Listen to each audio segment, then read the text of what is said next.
Chapter 392. Some people around also noticed the approaching big man. The people who were pushed aside wanted to curse, but when they saw the other party's appearance, they immediately swallowed the words that were about to come out of their mouths. Most of the people present knew this person. He was a traveling merchant and was quite famous. People called him Black Bear, which was very appropriate for his appearance, especially when he was wearing a thick brown and black animal skin coat. Combined with his strong and burly figure, he really looked like a black bear crossing the border. Pushed by the people around him, Black Bear's steps were heavy and steady as he approached Xueqi at an even speed. Xueqi didn't notice the movements of Black Bear and Duo Kong. At this time, his attention was already on the stone in his hand. He knew that some people had been attracted around him, and more than he expected. Originally, Xueqi only wanted to see if he could use the stone carving to attract a few traveling merchants who were looking at animal skins. Even if he couldn't attract them, when the stone carving was done, the carving could be placed here as an advertisement. There would always be people who would be curious. After all, no one around used this method. Xueqi's stone carving skills were trained by grinding stone tools. When Old Ka taught him, the requirements were quite strict. The subtle mistakes would be pointed out to Xueqi one by one, and then he would continue to polish and correct until there were no mistakes. Since the effect of attracting attention was better than expected, he had to be more serious. The general outline had been formed. Xueqi replaced the stone hammer and picked up the knife to continue. Carving again, Xueqi quickly got into the mood. The tinkling sound was gone, but everyone's attention was already on the stone in Xueqi's hand. With the flying stone chips and powder, a forest killer was taking shape. The traveling merchants had already left the hunting life. It had been passed down from generation to generation. Some of them had already stopped coming into contact with any large beasts and ferocious beasts.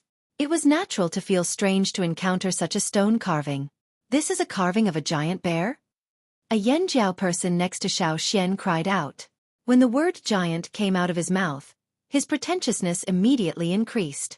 At the same time, it also proved to others that they had indeed hunted a giant bear. How could they carve such a vivid image of a giant bear if they had never hunted one before? Although there were people who carved on bronze or other objects, they had never seen such lifelike stone carvings. This stone sculpture was very small, but one could feel the ferocity of a ferocious giant bear roaring in the deep mountains and forests. Before the stone sculpture was finished, someone asked, "How do we exchange for this stone sculpture?" Tribesmen usually asked to trade directly. Most of the people around were merchants, so they knew the tribesmen's requirements very well. Some people even took out a copper knife and wanted to use it to trade. When the others saw this, those who had the same idea also moved. They took out a knife that was slightly bigger than the person in front of them and went directly to Duo Kong to negotiate. The people here were smart enough to know that the leader of the Flaming Horn tribe was Duo Kong, who was standing next to them. If they wanted to negotiate, they would have to talk to the person with the most authority. As for the kid sculpting, he had to listen to the leader. So, the people who thought they were smart directly targeted Duo Kong. Black Bear, who had already walked in front of Xueqi, did not speak. His eyes were fixed on the stone sculpture in Xueqi's hands that was about to be completed. A stone sculpture could transmit the sculptor's consciousness.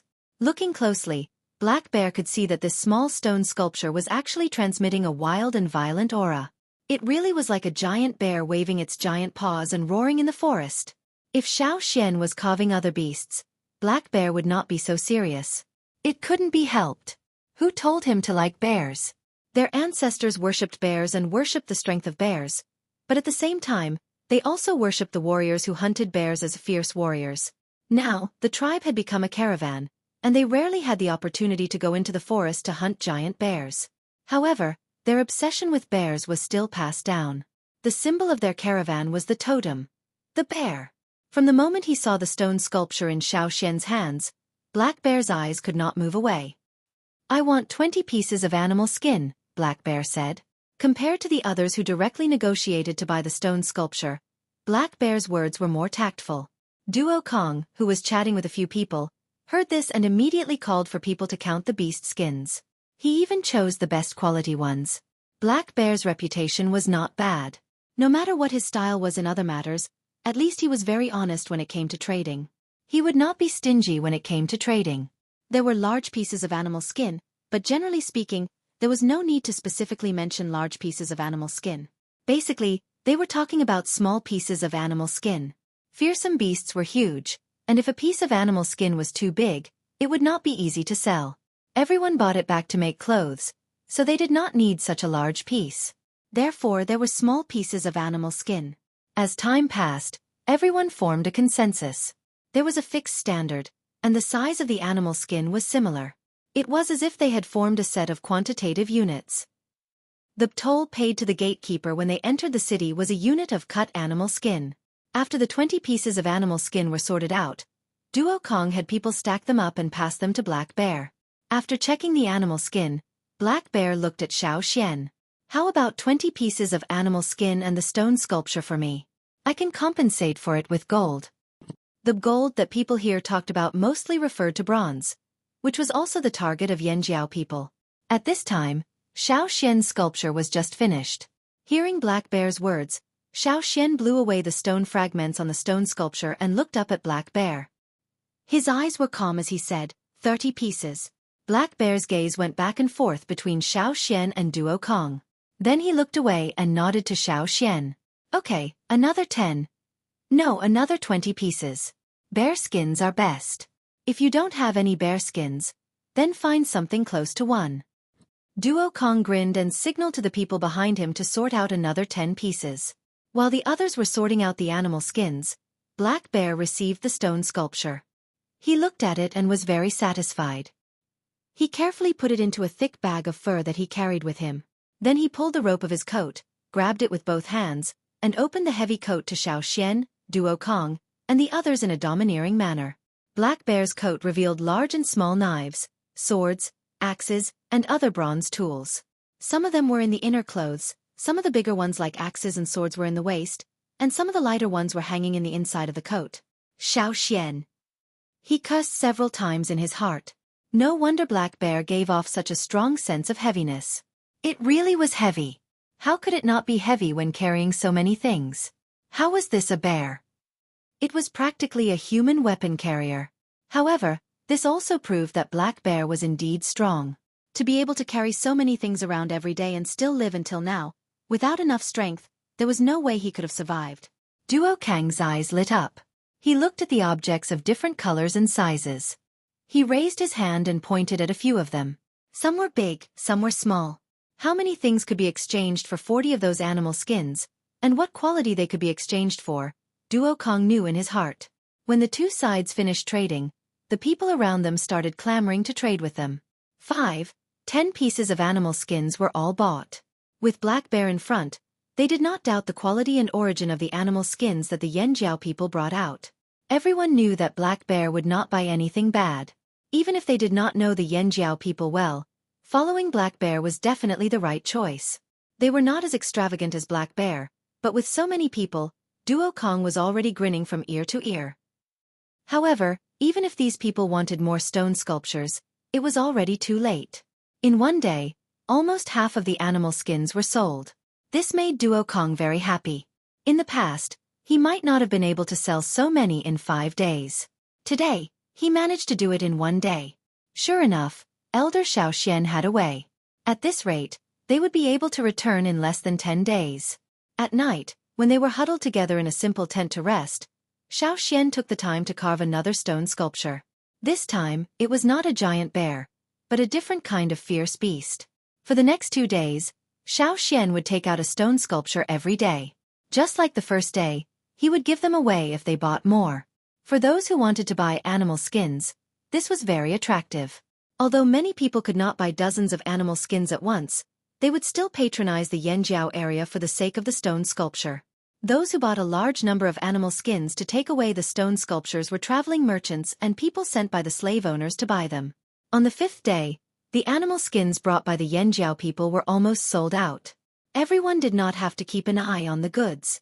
After exchanging them for copper weapons, food, and so on, they each took what they had and gathered together to exchange. The people of the Taiha tribe were quite envious. This time, because they had brought some relatively rare herbs, they were selling things much faster than before. But no one expected that Xiaoxian would appear in Yanjiao. Without a big order, Xiaoxian no longer carved. Seeing that there were not many things to sell in Yanjiao, he took out his own stones. For this reason, He had asked people to help look after them yesterday and let these stones shine in the sun all day. Now, as long as he took them to a slightly darker place, he could see the obvious light on the stones. In the past few days, more and more tribesmen came to Amba City. The surroundings were full of shouting and quarreling, competing to see whose voice was louder and whose was louder. From time to time, people could be seen being sent flying. Xueqi did not compete with them in terms of voice. Instead, he made a wooden sign with words written in bright plant pigments. A new gem that glows in water. Water sunstone. The drumming tribe's crystal stones were produced during the full moon and were called water moon stones. Xueqi made this one to absorb the yang-guang, so he changed the moon to sun. The wooden sign was supported by a long pole and inserted next to it. There was no need to shout, just directly waiting for people to come. Xueqi had people turn the wooden sign every once in a while to change the direction so that people in other directions could also see the words on the wooden sign. New things were always full of attraction. Just now, there were tribesmen who were glad that Yanjiao was finally deserted. Who would have thought that not long after, they would see a large number of people rushing to Yanjiao? There was no way around it. It was just that the sign erected there was too eye-catching. Chapter 393. As soon as Xueqi took out the stone, it attracted a lot of people's attention. The words on the wooden sign were simple and clear, so many people didn't look at anything else and went straight to the Yanjiao area. What is it? It's glowing? It can't be nonsense, right? That seems to be the place where the Yanjiao tribe is. Their animal skins were selling well before. Let's go and see if it's real or fake. No matter what their opinions were, curiosity had already risen in their hearts. They would rather waste more time than miss out on any possible rare item. For the purchasers sent by the slave owners, if they brought back rare items, their superiors would be happy, and they could get a lot of benefits. For the merchants, after buying from the tribes, they could change places and resell to other slave owners, and they could still make a profit. On the Yanjiao side, the goods they brought were almost all sold. After Xueqi took out the crystal, more and more people gathered around, and they spontaneously protected him. Every year, there were many thieves who took advantage of the chaos to steal things, and they had to keep their eyes open. This time, Xueqi brought a total of 10 crystals, and now he only took out one. At this time, the weather was already cold, and many people were wearing large cloak-like animal skins. It was easy to check if the crystal was really glowing, and they just had to cover it with their own coats. But don't even think about stealing. There were so many eyes around, and as long as they saw the slightest sign, they wouldn't be able to take back their claws. One by one, people squeezed over with large animal skins that completely covered the light, and covered the crystal in Xueqi's hand with their large animal skins. Their eyes moved closer to look. In the dim field of vision, the small crystal emitted a clear light. Holding it, they could easily see the words in the dark. Without waiting for them to look, Xueqi had already taken back his hand and showed it to the next person. After looking at about 50 people, Xueqi put away the crystal and returned to his original position. He said to the crowd, "What do you think? Are you satisfied?"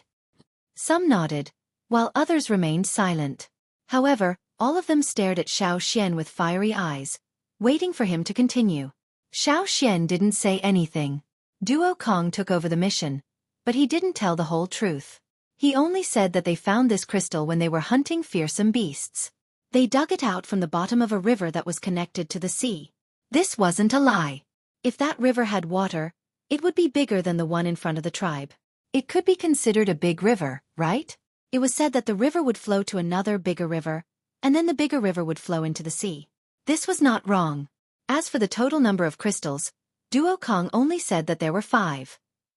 This was decided by Xueqi, Duo Kong, and the others last night. Unlike Xueqi, the people who often hung around here were no strangers to Duo Kong. Therefore, they believed that Duo Kong wasn't lying. At least, he wouldn't lie completely. While Duo Kong was introducing the glowing crystals to everyone, Black Bear, who had been away for 3 days, was sitting in a stone house with a large yard in the city. He was holding a large ceramic bowl and gulping down meat soup. There was a large piece of barbecued meat on a plate next to him, which he finished in 2 or 3 bites. While Black Bear was eating, a big man hurriedly pushed open the door and came in. "Boss, the tribesmen have something again," the man shouted as he ran. Every year when the tribesmen came, they would bring some rare things. Although Black Bear had left, he still sent people to keep an eye on them. Did something come out over there? Black Bear wiped his mouth, put down the bowl and asked. The Yanjiao people brought out a glowing stone. That stone really glows. Really, I saw it with my own eyes. The big man was afraid that Black Bear wouldn't believe him, so he quickly assured him. Yanjiao people again? Black Bear muttered. He put on his coat, called his men and strode over. On the other side of the chaotic trading ground, Duo Kong had already explained the rules of the trade. They had also discussed it beforehand. They would use the auction mode, and 5 crystals would be auctioned together. This kind of crystal would definitely attract more attention. If they split the auction, the longer it dragged on, the more disadvantageous it would be for them. They might be able to get more benefits, but the risk was too great. It was better to end this quickly and leave as soon as possible. Duo Kong had already discussed it with the Taihe people. In order to let the Taihe people pack up early, Duo Kong had also given them some grains. Duo Kong took out a bronze sword that was as long as an arm. They had all been trading for a long time, so they could tell the value of this sword at a glance. Duo Kong used this as the starting price and let the others start bidding. 1 sword and a bag of grains. 2 swords. 2 swords and 5 animal skins. What? You don't want animal skins? Then let's have the grains. I promise they were just harvested this year. 2 swords and 10 bags of grains. 3 swords. Hearing the atmosphere getting hotter and hotter, and the bids getting higher and higher, Duo Kang's heart was blooming with joy. Boss, should we also fight for it? The people beside Black Bear were anxious. That kind of crystal, even if it was 5 bronze swords, it was still worth it. Once they reached the royal city, they just needed to resell and they could get even more. Black Bear's gaze swept over Xiao Xian and Duo Kong. He was about to call out a price when he heard an arrogant voice shout, "A bronze cauldron." Just as everyone was shouting with the unit of measurement that Duo Kong had given, a cauldron suddenly appeared in the midst of all the swords. It was very abrupt, like a group of pigs that suddenly screamed like a chicken being slaughtered. Whoosh! A path was forcibly broken through the crowd. 4 tall men with strong muscles opened the way in front, followed by a young man wearing a silver-gray animal skin coat. There were other people around him, and the most conspicuous one was the person standing next to him, carrying a heavy object. Every step he took left a clear footprint on the ground, and his bulging meridians pulsed like dragons, as if he was withstanding an enormous pressure.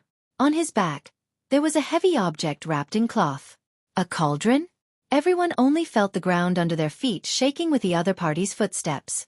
Bang! The heavy cauldron was put down not far from Xiao Xian and Duo Kong. When it landed, it made a muffled sound with metal trembling. The people who heard it felt as if their hearts were shaken to their throats. That is, someone guessed the identity of the young man. To be able to appear in such an arrogant manner, it was naturally a slave owner in Amba City, and his status was not low. The young man who walked slowly raised his hand and swept the non-existent dust on his animal skin coat. In a tone of charity, he said to Xiao Xian and Duo Kong, "A copper cauldron. Don't you tribesmen like copper? I'll give you a cauldron, enough for you to make a lot of swords." Duo Kong almost spat out a mouthful of saliva. Listening to this tone, people who didn't know would really think that they could take advantage of it. How could a copper cauldron be the same as a cast sword? Do you really think that a copper cauldron can be easily made into another thing? Do you think we're easy to fool? When the other party pulled down the cloth, revealing the copper cauldron that reflected the dazzling light, many people present exclaimed. Looking at it this way, this cauldron was really good. Hey, that's not right. Why are the 3 legs of this cauldron not the same length? The triangular copper cauldron's 3 legs were too long and one was twisted. It was not stable on the ground, and the pattern on the copper cauldron looked blurry. Even part of the circular cauldron's body was sunken in. The slave owners here valued the cauldron very much. They used it as a ceremonial object, and certainly would not tolerate such a failure in their own homes. Now, this show-off actually took out an inferior product to bully people. What? Did he think that he was giving charity to beggars and directly throwing trash? Yanjiao people didn't like slave owners. If you talked to them about strength, they would talk to you about class. If you talked to them about class, they would talk to you about class. They would never talk about the same topic. So the Yanjiao people didn't like slave owners who thought they were great. But the slave owners did have a lot of good things in their hands. There was a lot of technology and knowledge that they needed to learn. They admitted this and paid some price to learn and understand it. But it didn't mean that they were afraid of the slave owners. And when the slave owners looked at the Yanjiao people, they felt that the Yanjiao people were a group of troublemakers. They didn't listen to reason or force, and they were too damn stubborn. Unfortunately, this young master obviously didn't understand the style of the Yanjiao people. No exchange. We don't want the cauldron. We only want the swords and axes that have already been forged, Duokong said. He didn't expect to be rejected. The young man frowned and wasn't satisfied with Duokang's answer. You don't want it? We don't want the cauldron, Duokong confirmed again. The young man smiled, but there wasn't much of a smile in his eyes. Instead, there was a flash of darkness. You must have it. As the young man's last word fell, the person who had just put down the cauldron bent his arms and rushed forward. His arms, which seemed to have accumulated all his strength, were like ignited cannons. He pushed the cauldron on the ground towards Xiao and Duokong. The cauldron, which was pushed up at high speed, flashed like a golden light. It left the ground and brought with it a biting cold wind and the chill of metal. It went straight for Xiao, who was holding the crystal. Black Bear thought that Duokong would intervene. After all, in this kind of situation, usually the one who intervened was the leader of the group. They represented the entire tribe. Their opinion was the decision of the entire group. Fight or compromise? The onlookers thought to themselves. But to everyone's surprise, Duokong, who was standing closest to Xiao, didn't make a move. He still stood in the same spot. Xiao, who was facing the cauldron, lowered his waist and bent his knees. His whole body was like a mountain that was rooted to the ground. He raised one arm and pressed it against the cauldron. He actually chose to take it head-on. Bang! With the reverberation of heavy metal, it was as if a huge drum had suddenly been struck, producing a deafening sound wave. Even the golden light reflected by the three-legged cauldron seemed to have been completely dispersed in that instant. The moment the sound rang out, everyone in the tribe's trading area was shocked. What happened? This was what those who didn't see what happened were thinking. What happened? This was the person who saw the whole thing but couldn't react. Black Bear's eyelids kept twitching. That kid actually took it head-on with one hand. Bang! There was another sound. This time, it was different from the explosion of sound waves. This time, it was the sound of a heavy object falling to the ground. The body of the cauldron, which was almost as tall as a person, fell to the ground again. The surrounding soil and stones were shaken away. The dust was blown away by the wind, but the cauldron didn't move forward an inch. It stopped in front of Xiao. Chapter 394. Because of the protection of his subordinates and several slaves, and Ping, who sat there with a proud posture, did not suffer much damage from the momentum. Only the sound just now hurt his ears. Pushing aside the people in front of him, and Ping frowned and looked at the person standing there like a mountain. He looked at the totem pattern on the other's body and seemed to have seen it before, but he couldn't remember. And Ping cursed his bad luck. Today was really unlucky. He went to check the goods early in the morning and brought back the pre-ordered cauldron. Who knew that there would be a mistake in the cauldron casting? In a fit of anger, he let the slaves around him carry the cauldron away, intending to find someone else to cast the cauldron. There were so many people in the Yin family. Why let an outsider cast the cauldron? What's more, it was cheaper to cast the cauldron himself. However, when he came out of the cauldron casting, he heard someone say that there were treasures in the free trade zone, so he brought people over. He wanted to exchange a useless cauldron for those treasures. Not only could he get rid of the failed product, but he could also show his generosity. If the other party did not give him face, he would use force. Who would have thought that such a situation would occur? What were the people around him saying? Yanjiao tribe. The name was a bit familiar. Meeting that pair of eyes, and Ping actually felt a sense of fear. And Ping had no choice but to look elsewhere, but his neck seemed to be particularly stiff when he turned around. Xiao, who had been sitting there, had stood up because of the cauldron. At this time, the hand that blocked the cauldron was still on the body of the cauldron. His feet were apart, his knees were propped up, and his body was slightly crouched. He stood there steadily, giving people the feeling that a sleeping beast had opened its eyes after being provoked. Savage like a beast, this was the evaluation of the people of Amba City who lived in remote places. The Yanjiao tribe in front of him was also the same in Ping's heart. And in Ping's eyes, the moment this savage beast woke up, a powerful aura erupted from its body. That was not the power that an ordinary savage beast could produce. That ferocious aura that rampaged just now was something that no one present could ignore, no matter how slow they were. Tricky. That was in Ping's thought at the moment. After the silence, there was a burst of noise. They thought that the person in charge here was Duo Kong. Even if it wasn't Duo Kong, it would be Guang Yi. They didn't expect it to be the young man who took out the gem.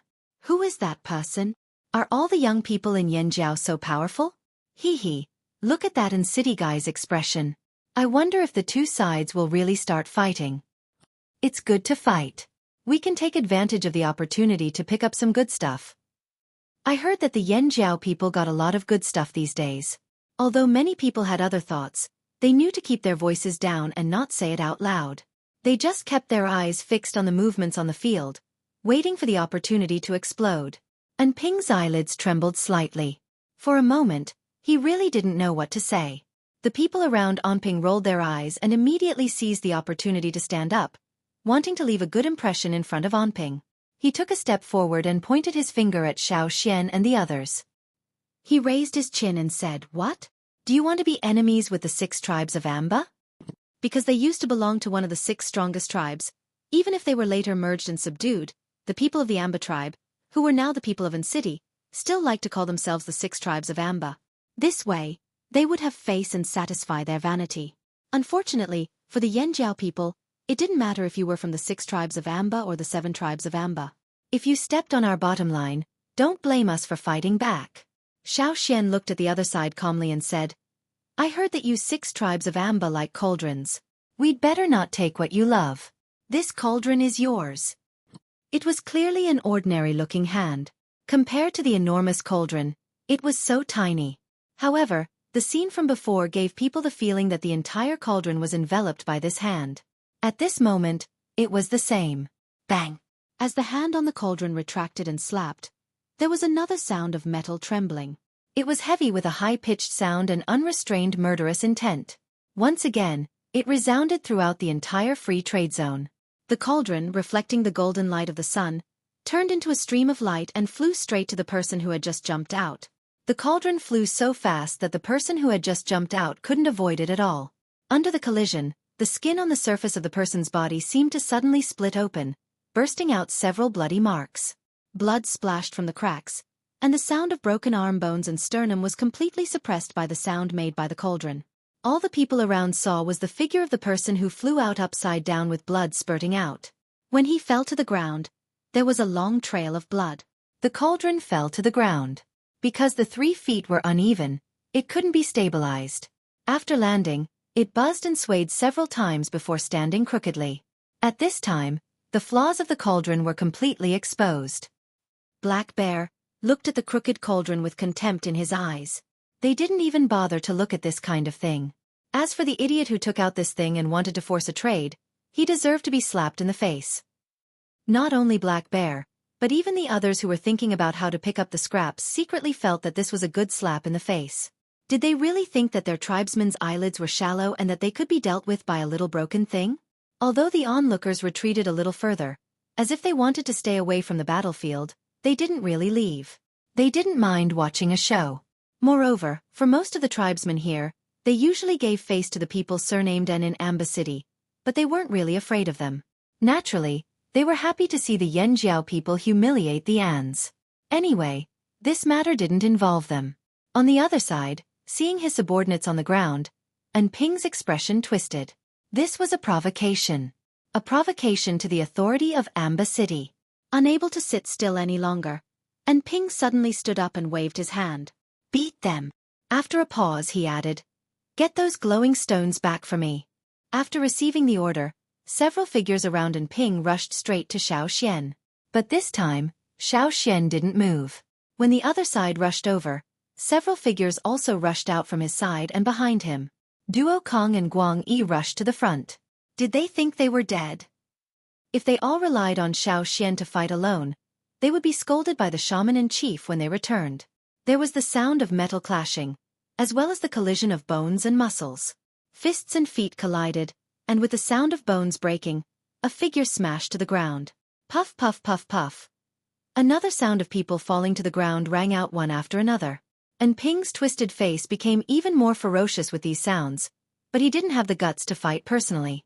After smashing the last person who rushed out to the ground, Duo Kong and the others returned to their own camp and stood around Xiao Xian. Duo Kong took out an axe that he had exchanged not long ago and threw it to Xiao Xian. Xiao Xian caught the axe and turned the handle between his fingers. Then he held the handle firmly in his palm and looked at Ping and the others not far away. Without the paint, the flame-like totemic patterns on their bodies were fully displayed. If there was only one beast that had just woken up from a deep slumber, now there was a group of beasts. The aura of 100 people was almost twisted together like a burning axe, ready to break through all obstacles. Strong. Fearless. Even the bystanders who had retreated could feel the pressure clearly. You have your untouchable status. I have my overbearing and unreasonable ways.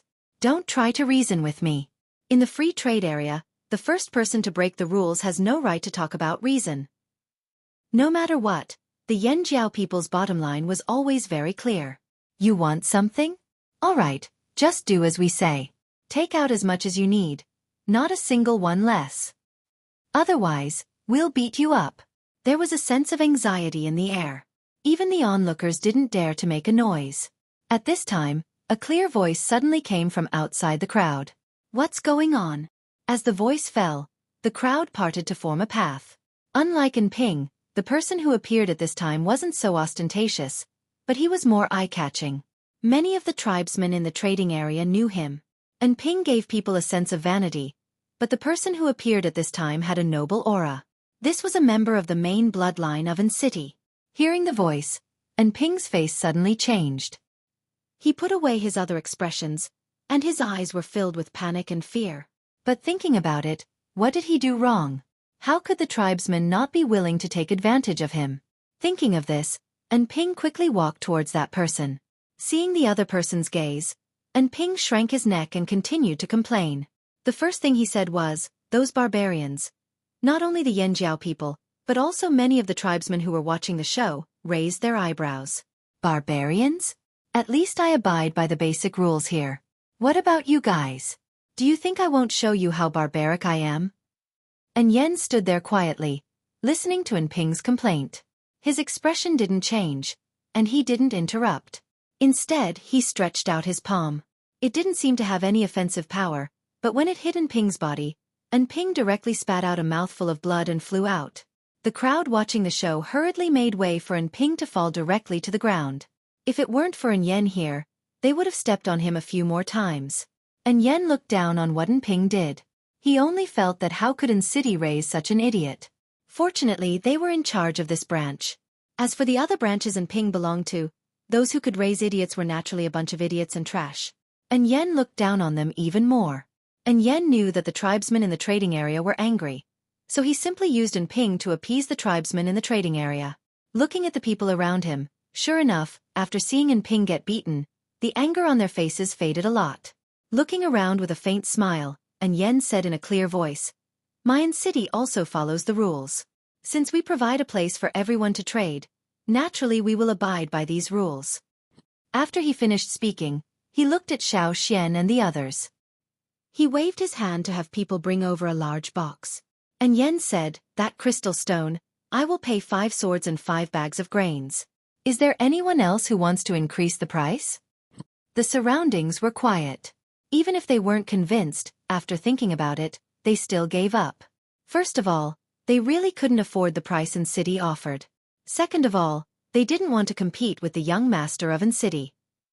This young master still followed the rules, so they also gave him face. Black Bear's eyes flashed with ridicule when no one was paying attention. Rules? Rules my ass. Chapter 395. Duo Kong looked at Xiao Xian, and when he saw Xiao Xian nod, he went over to count. Xiao Xian also took out the 5 crystals. "In that case, these things are naturally yours."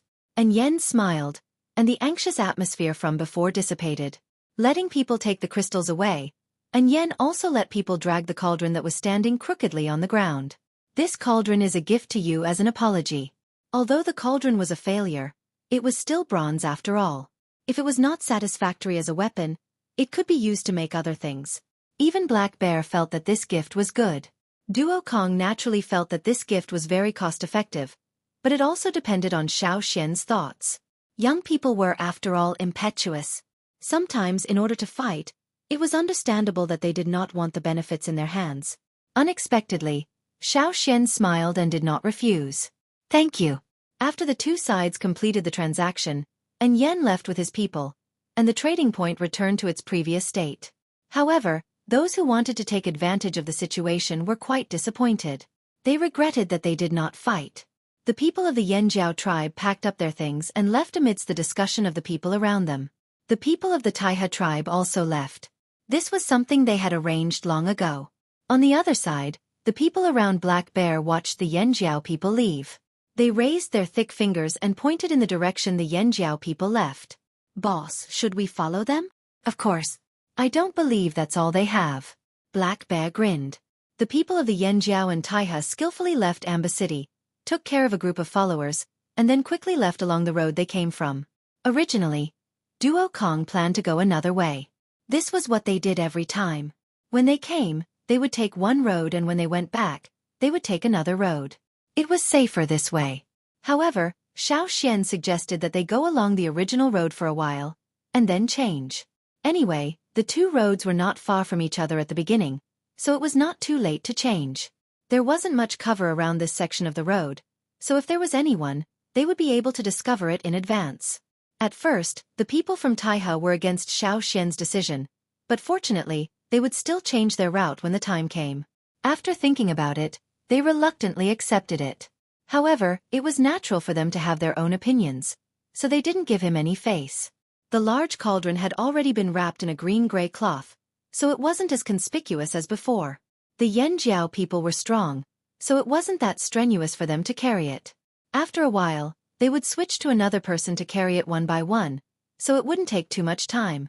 The journey back was much more dangerous. There were quite a few robberies.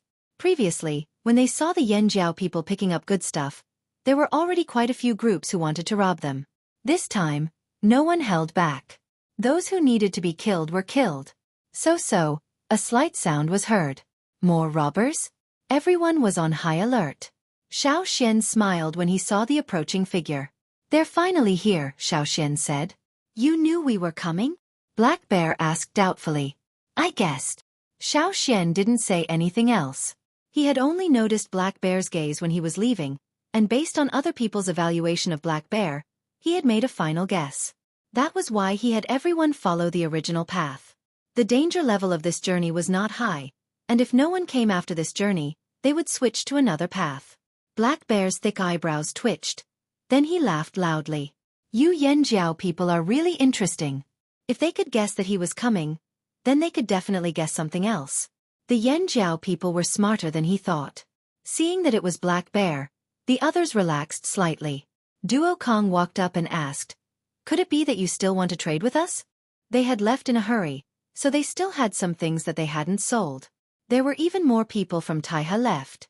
Hearing this, they looked at Black Bear expectantly. That's right, Black Bear said in a rough voice. I know you still have those glowing crystals. I'll trade with you at the same price as in yen. How about that?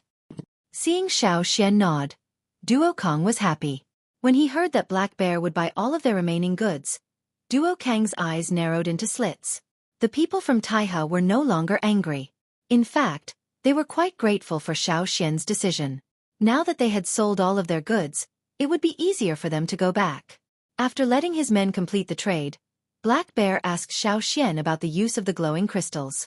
After Xiao Xian finished, Black Bear touched the thick leather hat on his head, took out a piece of bone engraved with a bear pattern, and handed it to Xiao Xian. If you have such goods in the future, you can come to us directly. I'll still eat the animal skin and other goods. Oh, and that stone carving of yours, if you have it, I also want it. It's best if it's a giant bear, but if there's no giant bear, other things are fine too.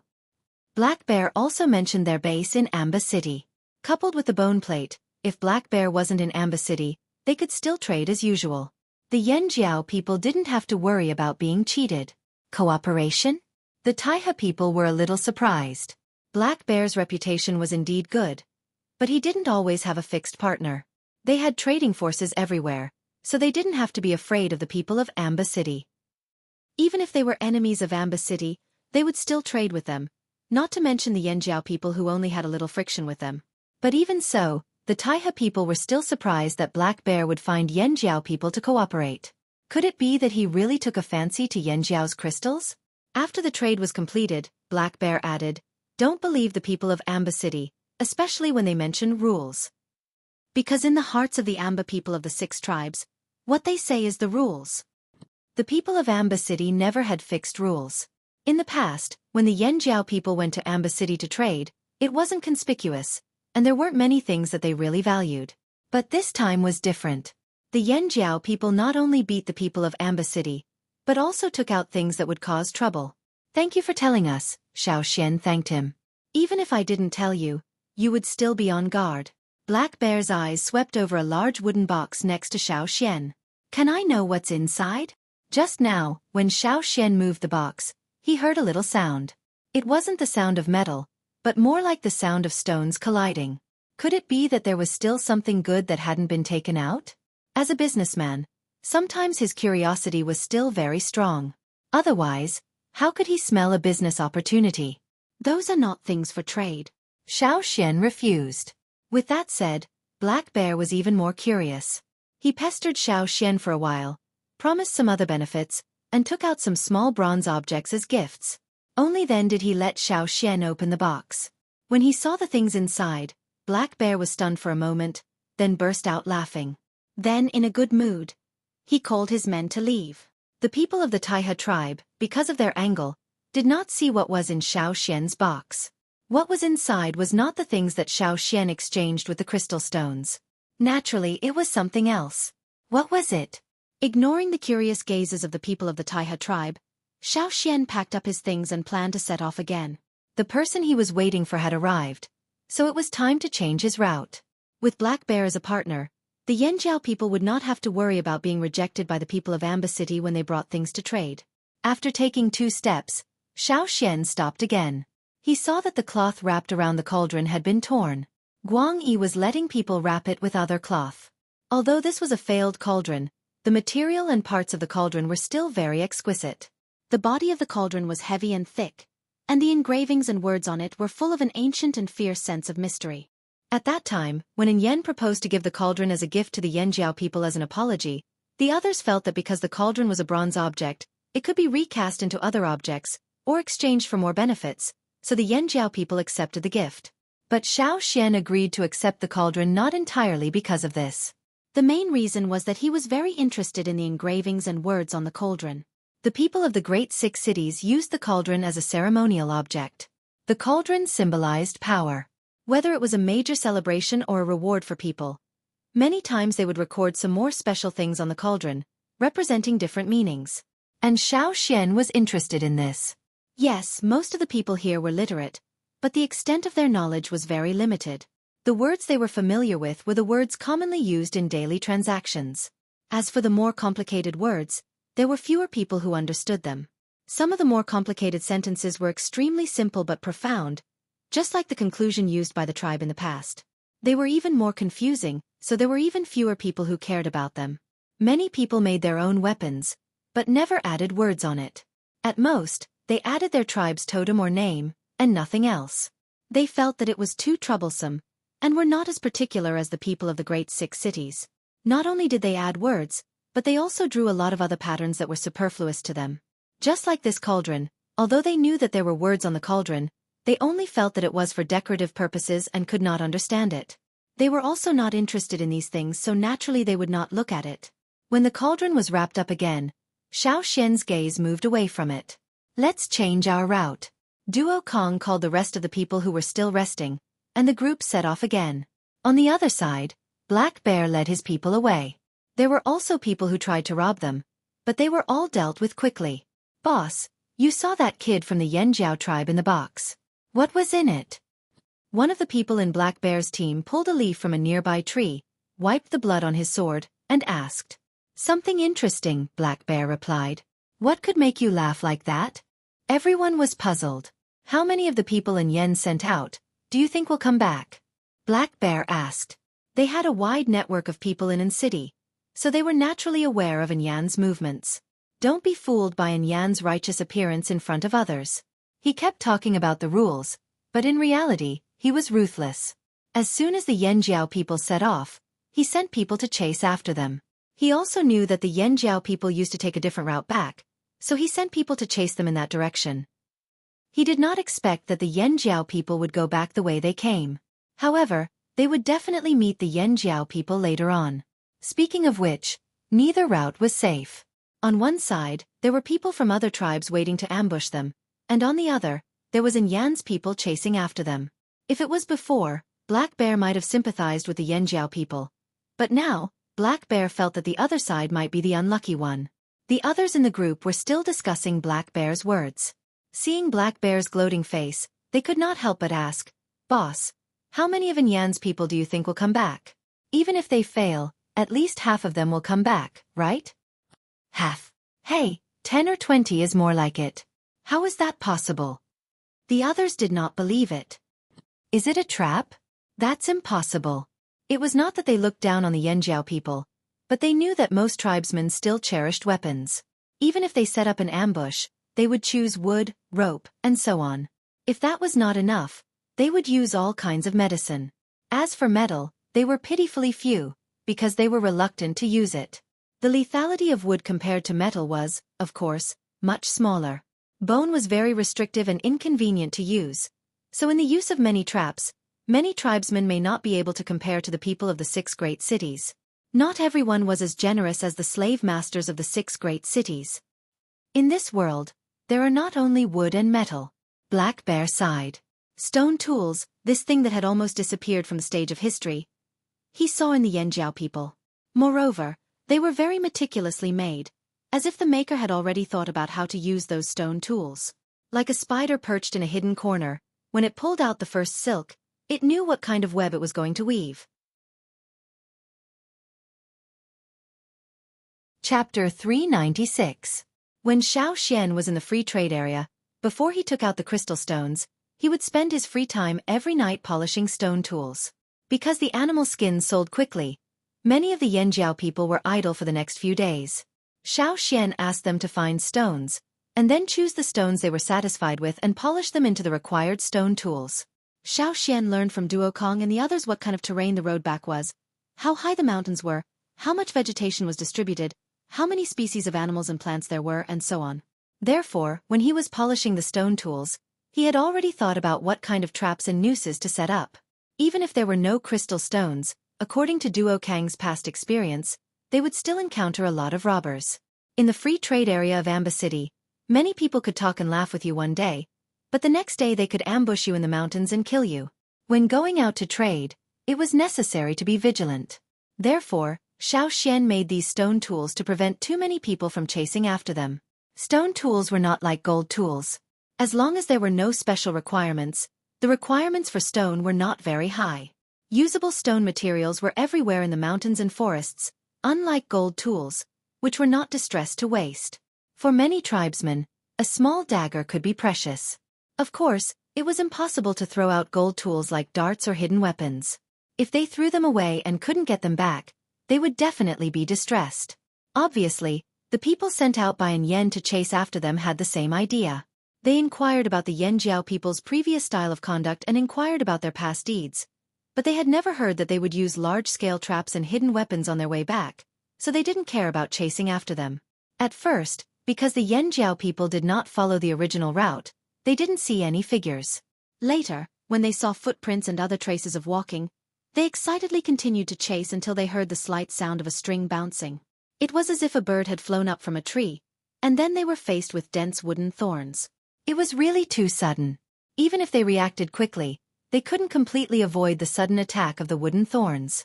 One of the members of the team waved the sword in his hand, and the sword shadows formed a shield, blocking the wooden thorns that were shot at him. At the same time, he kicked the ground with the tip of his foot and quickly bounced away, trying to avoid these wooden thorns. However, when he landed again, he stepped on something. He felt as if there was a thin rope suddenly pulled out from under his feet, and then there were wooden thorns coming at him from the side. Not only that, every time he took a step back, he would trigger a hidden noose, and then round after round of attacks. There were so many people in the team. As long as one or two of them triggered the trap, once they panicked, they would trigger the other traps. It would be impossible to guard against them. Wooden thorns were not as hard as metal, but when they were shot out at high speed, they could still injure people. Furthermore, there were other things on the wooden thorns. Once they broke through the skin, the poison on the thorns would spread through the blood. It would not kill them, but it would cause them a lot of trouble. It would also affect the speed of their pursuit. Bang! With a soft sound, a cloud of light yellow powder suddenly exploded in the air. Like a fog, it quickly spread out. Those who could escape from the battle hurriedly jumped away. No matter what it was better to avoid it. The people who were attacked by the wooden thorns thought that it was some kind of poison. They held their breath and waited until they blocked the wooden thorns and jumped out of the attack range. When they saw the light yellow smoke dissipate, they breathed again. When everything finally stopped, the leader looked at the people who were rolling on the ground and secretly said, "Trash." His gaze shifted to a tree beside him. There were more than 10 thin wooden thorns nailed to it. He carefully moved over, and after making sure that nothing else was triggered, he quickly reached out and plucked a leaf. He wrapped it around a wooden thorn and pulled it out of the tree trunk. This was a wooden thorn from a plant in the mountains. The end of the wooden thorn still had some greenish-brown marks, indicating that it hadn't been long since it was pulled out. In the forest, there were many such plants, but many animals had rough skin and dry flesh. These wooden thorns weren't much of a threat to the animals with thick fur, but humans were different. They didn't have thick fur to protect them, nor did they wear armor. After being hit, they would be affected by the poison on the wooden thorns. Fortunately, the poison wasn't strong and wouldn't kill them. The tribesmen liked to use these little things.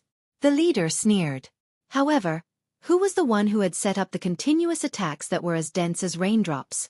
Was it an ambush by others? Or was it the Yanjiao people who left? There was a faint sweet fragrance in the air. He didn't know if it was the fragrance of the flowers on the tree or something else. The leader threw away the wooden thorn in his hand and frowned. He glanced around with hazy eyes. Even after several rounds of attacks, they still couldn't find any traces of a trap. Keep chasing. Ignoring the people on the ground who were affected by the poison, the others planned to continue forward. Everyone, be careful. Those tribesmen like to use these little things. The leader said. In their eyes, these were all little tricks made of wooden flowers. But, after just 2 steps, they didn't know who stepped on something, but there was a short sound of rattling vines. Everyone's nerves suddenly tightened, and they clenched the weapons in their hands. The leader grabbed a bronze shield from one of the team members and vigilantly looked in the direction of the sound. However, they did not receive a new wave of wooden spikes. Instead, they saw a few strange wooden objects that resembled crescent moons fly out. Furthermore, they did not fly towards them. Instead, they flew in a direction far away from them. The flying wooden objects accurately passed through the gaps between the branches in the forest. They weren't blocked by the thick trunks and dense branches. Instead, they rushed out of the cover of the leaves and flew in an arc into the distance. Bang, bang, bang. They didn't know what the flying wooden objects hit, but when they heard the sound, the pursuers' hearts jumped and their nerves tightened again. After the wooden objects hit something, they flew in other directions. Then, some dense whooshing sounds came. Realizing what it was, the leader shouted, "It's the leaf-piercing bee." Dat. Unlike the buzzing sound made by other mountain bees, the flying sound of the leaf-piercing bee was very special. It was similar to the whooshing sound of an arrow passing through. They were 2 to 3 times larger than ordinary bees and flew very fast. Because of the cone-shaped hard armor in front of their heads, they could easily pass through the leaves. Being stung by them, the consequences were much worse than the wooden thorns. There's actually a leaf-piercing bee's hive around here, the leader said angrily. The leaf-piercing bee generally didn't take the initiative to attack, but once it got angry, it was very aggressive. Moreover, the leaf-piercing bee's hive was very large. Almost every hive in the forest occupied a whole tree, so the number of bees was naturally large. Except for those beasts with thick skin who liked to steal honey and were talented, other beasts in the forest kept a respectful distance from the leaf-piercing bee's hive. And these pursuers obviously didn't expect that the Yanjiao people would take the path of the leaf-piercing bee. The wooden objects that flew out just now were targeted at the leaf-piercing bee's hive. The hive was attacked, and the leaf-piercing bees were angry. Just by listening to the sound of the leaves being passed through, One could know the mood of the leaf-piercing bee at this time. As soon as they heard that it was the leaf-piercing bee, the others in the team panicked and quickly spread out to distract the attention of the leaf-piercing bees. If those leaf-piercing bees went after the others, they could also escape this disaster. However, even if they spread out, there were always leaf-piercing bees chasing after them. It was the light yellow powder with a slightly sweet smell. Thinking of the reason, the leader was angry and aggrieved. If it was a head-on fight, then it was nothing. He was annoyed that the tribesmen's little tricks could kill people. Many of those leaf-piercing bees were slapped to the ground with a sword, but the more it was like this, the angrier the leaf-piercing bees were. The whooshing sound in the forest continued. A man touched the noose because he was trying to avoid the wasps and was hung up by his feet. Before he could use his sword to cut the vines, he was clamped by 2 large clamps with sharp stone awls on both sides, like the mouth of a giant beast. He didn't even have the chance to scream. In an instant, the blood spread. Similar situations happened everywhere else. Some were tied up, some fell into the potholes, and then what greeted them was the real killing move. The whooshing sound of the leaf-piercing bees, the dense whooshing sound like rain, and the panicked screams of the pursuers mixed together in the forest. At the foot of the mountain, 2 groups of people were hurrying on. It was the Yanjiao and the Taiha tribe. They could hear a little of the movement on the mountain. Not only the Yanjiao people, but the Taiha tribe people also glanced at Xueqi from time to time. They didn't know what Xueqi had done.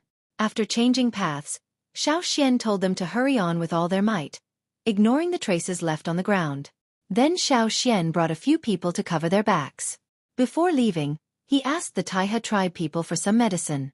Because it was for the safety of the 2 teams, the Taiha tribe people didn't hide anything. They gave Xueqi everything he asked for. The powder that attracted the leaf-piercing bees was made by the Taiha people.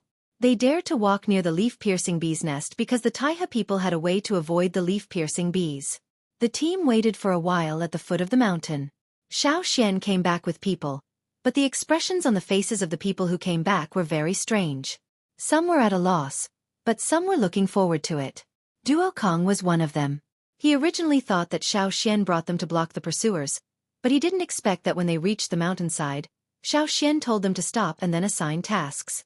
They were to break wood thorns, cut wood, find vines, and then Xueqi carried his wooden box and continued to walk up the mountain with those things, starting to arrange them. Xueqi said that he could block the pursuers, but Duo Kong didn't believe it. Now that he heard the movement on the mountain, it might really be like what Xueqi said. Flap flap. A flock of birds flew over the team in the sky. Those birds. The Taiha tribesmen's eyes narrowed as they looked at the sky. Their gazes followed the birds, and they looked at the mountain behind them that was constantly moving. Those birds were scavenger birds. They could smell blood from far away and then follow the smell to find food. When hunting in the forest, they would also judge what was happening based on the movements of the scavenger birds. Now, the place where the scavenger birds were flying was the place where the Yanjiao people had set up the trap. Are those people all dead? Someone in the team asked Xueqi. It's not that easy, Xueqi replied. But after a few more times, there shouldn't be many left. A few more times. The Yanjiao people and the Taiha people looked up at Xueqi at the same time, then looked away and hurried on in silence. Chapter 397. The team didn't cover their tracks. Even if they did, they wouldn't be able to cover them completely, so they didn't bother. There were a few hundred people carrying goods and cauldrons. It was impossible for them to not leave a trace in the forest. After a while, Xueqi would set up some more traps. The Taiha people would also help. Their drugs would make Xueqi's traps even more pleasurable. As long as the people behind them continued to follow their footsteps, they could continue to enjoy themselves. If they could use skills to deal with the enemy, why would they need to use brute force? The Yanjiao and Taiha people were happy to see this. They didn't need to waste time and manpower to deal with the pursuers. They only needed to be on guard against the people who had been lying in ambush in the forest. This greatly reduced the pressure on them.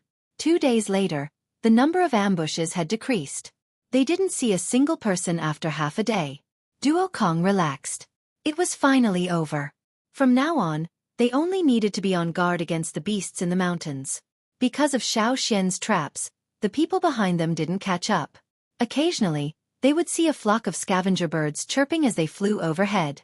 Along the way, they saw Xiao Xian making stone tools. During the break, the people in the team were still in the mood to ask Xiao Xian how to use and make stone tools. If they were ever trapped in the forest and didn't have any other weapons, they could make stone tools to save themselves. Hearing Xiao Xian say that because their team had very few gold tools, they basically used stone tools. If it was before, everyone would have imagined a powerful image of a person holding a huge rock to smash a beast. However, after experiencing the events of the past 2 days, everyone realized that stone tools could also play a big role. It was not just the skill of smashing rocks. When they didn't have any metal tools, the brothers in the other team used all kinds of stone tools to deal with the beasts in the mountains. The brothers in the other team were really fierce. If there was a chance, they really wanted to meet them and have an in-depth discussion. As for the stones Xiao Xian mentioned, many people were confused. From their point of view, all stones looked the same. Guang Yi, who was face-blind, was the fastest learner in distinguishing stones. When the people of Yanjiao and Taihe returned to their tribes, on the other side, in Amba City, and Yen looked at a dozen people covered in blood and mud standing in front of him. He was so angry that his face turned green. With a flick of his hand, he threw the palm-sized wine cup on the ground. A bunch of trash. The person who was scolded stood there, trembling with fear. He lowered his head and did not say a word. This time, they had indeed lost a lot of people. Encountering those continuous traps was one of them. They were also robbed by other tribesmen and suffered many casualties.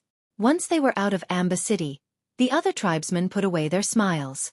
Whatever they could rob, it didn't matter if they were from the 6 tribes of Amba or anyone else. The immediate benefits were the most important. Because of the trap, many of the people in Yen sent out were injured. They were also taken advantage of. He sent out more than 100 people, but in the end, only a dozen came back. How could Yen not be angry? It was like being pressed by a big stone in the chest. It was so stuffy that he wanted to vomit blood. The Yanjiao people didn't get the remaining crystal stones in their hands, and they didn't even get the bronze cauldron back. Why did Yen easily give away such a big bronze cauldron as a gift? One was to attract hatred. Giving it away in front of so many people in the free trading area would definitely attract more people's attention to the Yanjiao tribe's trading team.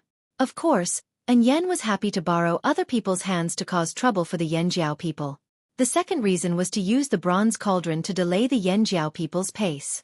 It was definitely inconvenient to carry such a big cauldron in the mountains and forests. It would also leave traces of walking, making it easier to track. But the result was like a loud slap, mercilessly slapping Yen in the face. Bronze was still very rare to the tribesmen, and the casting process was complicated. Every cauldron, especially those large ones, required a lot of manpower and material resources. Because of its rarity, it had always been exclusive to the slave master since its creation. Moreover, it was only owned by the leaders of the 6 tribes. Those with lower status in the city did not have the ability to own one at all. Most people could only use pottery cauldrons. Of course, as the descendant of the leader, Yen had the right to give cauldrons to others, but to give it to the tribesmen? Yen really didn't think about this. Even if it was a failed casting cauldron, he didn't want to give it to the tribesmen directly. He only wanted to use it as a chess piece. But he didn't expect that this chess piece would be snatched away. How could he expect the tribesmen to spit out something that was taken back? Bang! Probably because he felt that the bronze wine cup wasn't enough to vent his anger. Yen smashed an exquisitely made ceramic cup with an extremely thin body. Get out! Seeing these people standing in front of him, Yen was angry. If it weren't for the fact that he still needed these people after losing so many people, he would have already dragged these wastes out and beheaded them. The next time the Yanjiao people came to Amba City's free trade area, he would definitely teach them a lesson. Unfortunately, what Yen didn't know was that the Yanjiao people had already made a deal with Black Bear and didn't need to run to the free trade area. By the time the Yanjiao and Taihe teams returned to the tribe, the weather in the mountain forest had obviously turned cold.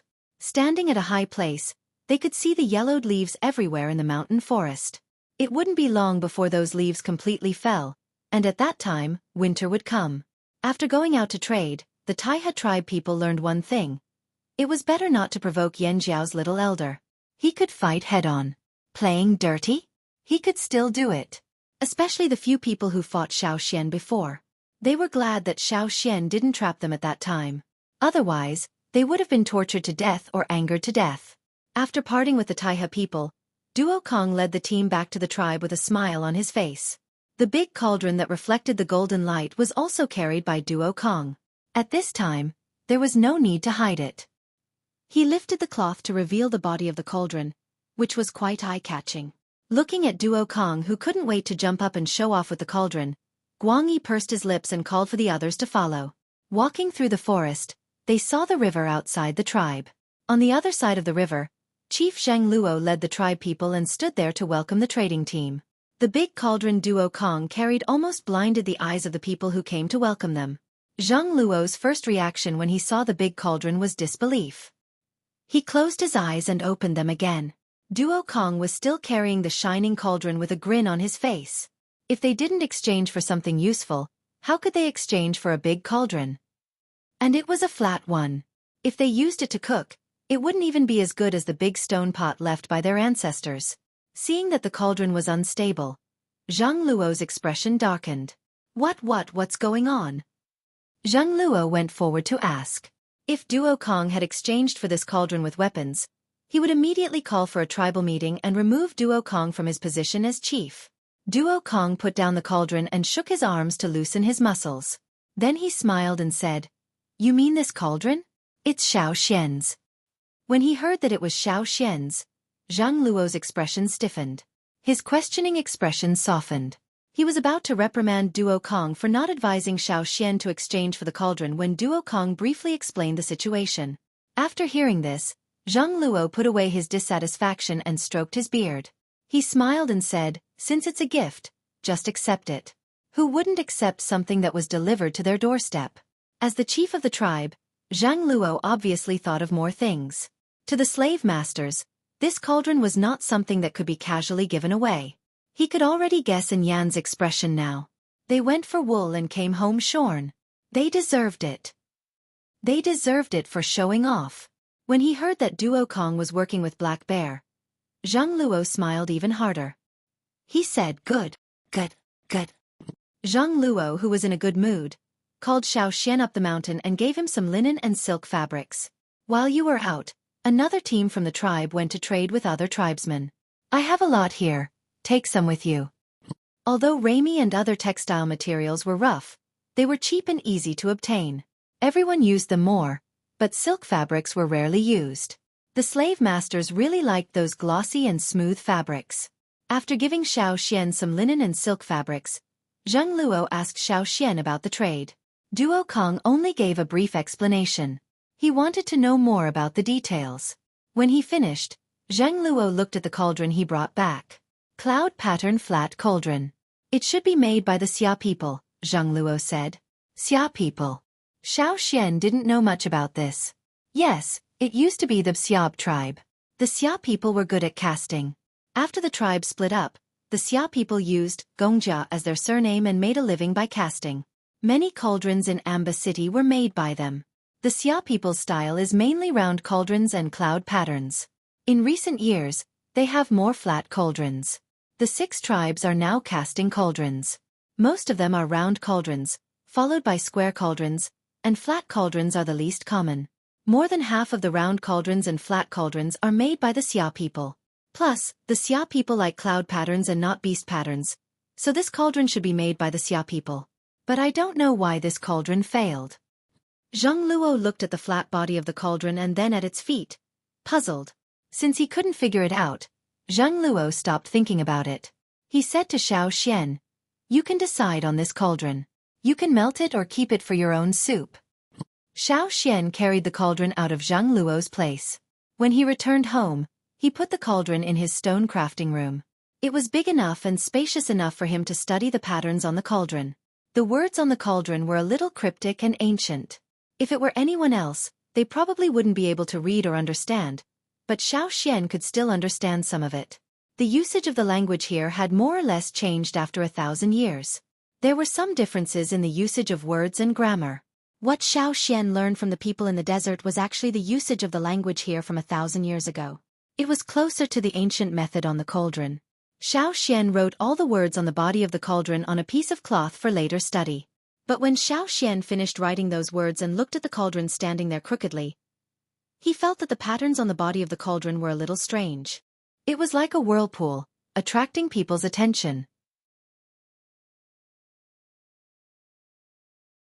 Chapter 398. Many people thought that the decorative patterns on the cups and other objects were purely for the sake of looking good or acting as a symbol. Xueqi used to think so too, but the more he came into contact with these things, the more Xueqi found that there were many mysterious things in them. Just like the cauldron in front of him. Xueqi thought that what was displayed on the cauldron was all about the achievements of a slave owner in Amba City or other heroic deeds, or records of some memorable things. But when he carefully observed it, he found that there were many things that he could not understand. Yes, just these words did contain some of the glorious history of Amba City. Although there were a few words that Xueqi could not understand, it did not affect his understanding of those words. They were words of praise for the ancient Amba tribe, as well as a few congratulatory words. If it was just these, it would be fine, but the cloud patterns on the cauldron that seemed to act as decoration or background always gave Xueqi a very strange feeling. Many tribes liked this kind of cloud pattern. The Hui tribe that he came into contact with also liked to use cloud patterns. Probably because these vortex-shaped cloud patterns could not only be used as decoration and filling, but also had a sense of complexity and mystery in the structure. They were free and had a variety of styles. This cloud pattern flat-footed cauldron had a more delicate and complex cloud pattern on the upper end. Each cloud pattern vortex rolled towards the center, some like rolling clouds, some like flowing clouds. What was composed of many cloud patterns was not a simple two-sided structure that repeatedly overlapped up and down, but was combined in a more natural way. It was much more complex than the cloud pattern used by the Hui tribe. It was also the most complex but most natural cloud pattern Xueqi had ever seen. At first glance, the pattern was quite beautiful. Although it was not as attractive as the larger characters on the body of the cauldron, as long as one saw the cloud pattern, they would be attracted to it. It was an indescribable visual impact. As decorations, their purpose had been achieved, but was that really all? Xueqi stared at the patterns on the body of the cauldron for a while. He wanted to copy the complex and dense cloud patterns, but there was no paper around. Using cloth was too extravagant. Xueqi got up and went out to find some wide and long leaves. He then painted some paint on the cloud patterns on the body of the cauldron and used the leaves to print the patterns on the leaves. After that, Xueqi copied the cloud patterns on a piece of cloth. Not only were there cloud patterns on the body of the cauldron, but there were also cloud patterns on the three flat legs of the cauldron. However, unlike the fine and complicated cloud patterns on the body of the cauldron, the cloud patterns on the flat legs were much thicker and more concise. Xueqi also imprinted the cloud patterns on the flat feet one by one and studied them slowly. Zhang Luo said that the cauldron was made by the Xia people. The Xia people liked to use cloud patterns. According to what Xueqi knew, cloud patterns were one of the earliest patterns. It seemed that every tribe that used cloud patterns had a very long history. Yanjiao's flame patterns were also created early. However, in terms of usage, they were not as widespread as the cloud patterns. Because the cloud patterns were balanced, there was a sense of movement and harmony. When two sides overlapped, the patterns would not appear abrupt. However, the cloud patterns on the cauldron made by the Xia people seemed to contain more. Since there was nothing else to do and it was almost winter, Xueqi would have more free time to study these. After copying all the cloud patterns on the body of the cauldron onto two pieces of cloth, Xueqi went to the shamaness to ask about some older languages. However, the shamaness did not know much. She could only read about things from hundreds of years ago from the records of her ancestors. However, most of the records passed down by Yanjiao's ancestors were written by the shamaness. Most of the language used was also from the other side and not the local language. Since he could not get the help he wanted from the shamaness, Xueqi could only think about it on his own. Thinking about these cloud patterns, Xueqi felt as if he had returned to the time when he was studying the conclusion. Everything in the world was full of order and rules. Whether it was the wild beasts in the forest or the people in various places, the physiological functions of the body also operated normally because of order. A person's sense of hearing, smell, and other bodily functions acted on the brain for a long time. It had a subtle influence on people's creations, which led to the creation of various arts and skills. This sense of order was also fully reflected in the symbols and patterns created. For example, the cloud patterns that Xueqi was looking at now. There were many, but not messy. The person who created such a complicated and natural cloud pattern must have pursued a sense of balance and order in his creation. Only in this way could the cloud patterns on the body of the cauldron be produced. Then, under order, What did such a complicated combination of cloud patterns represent?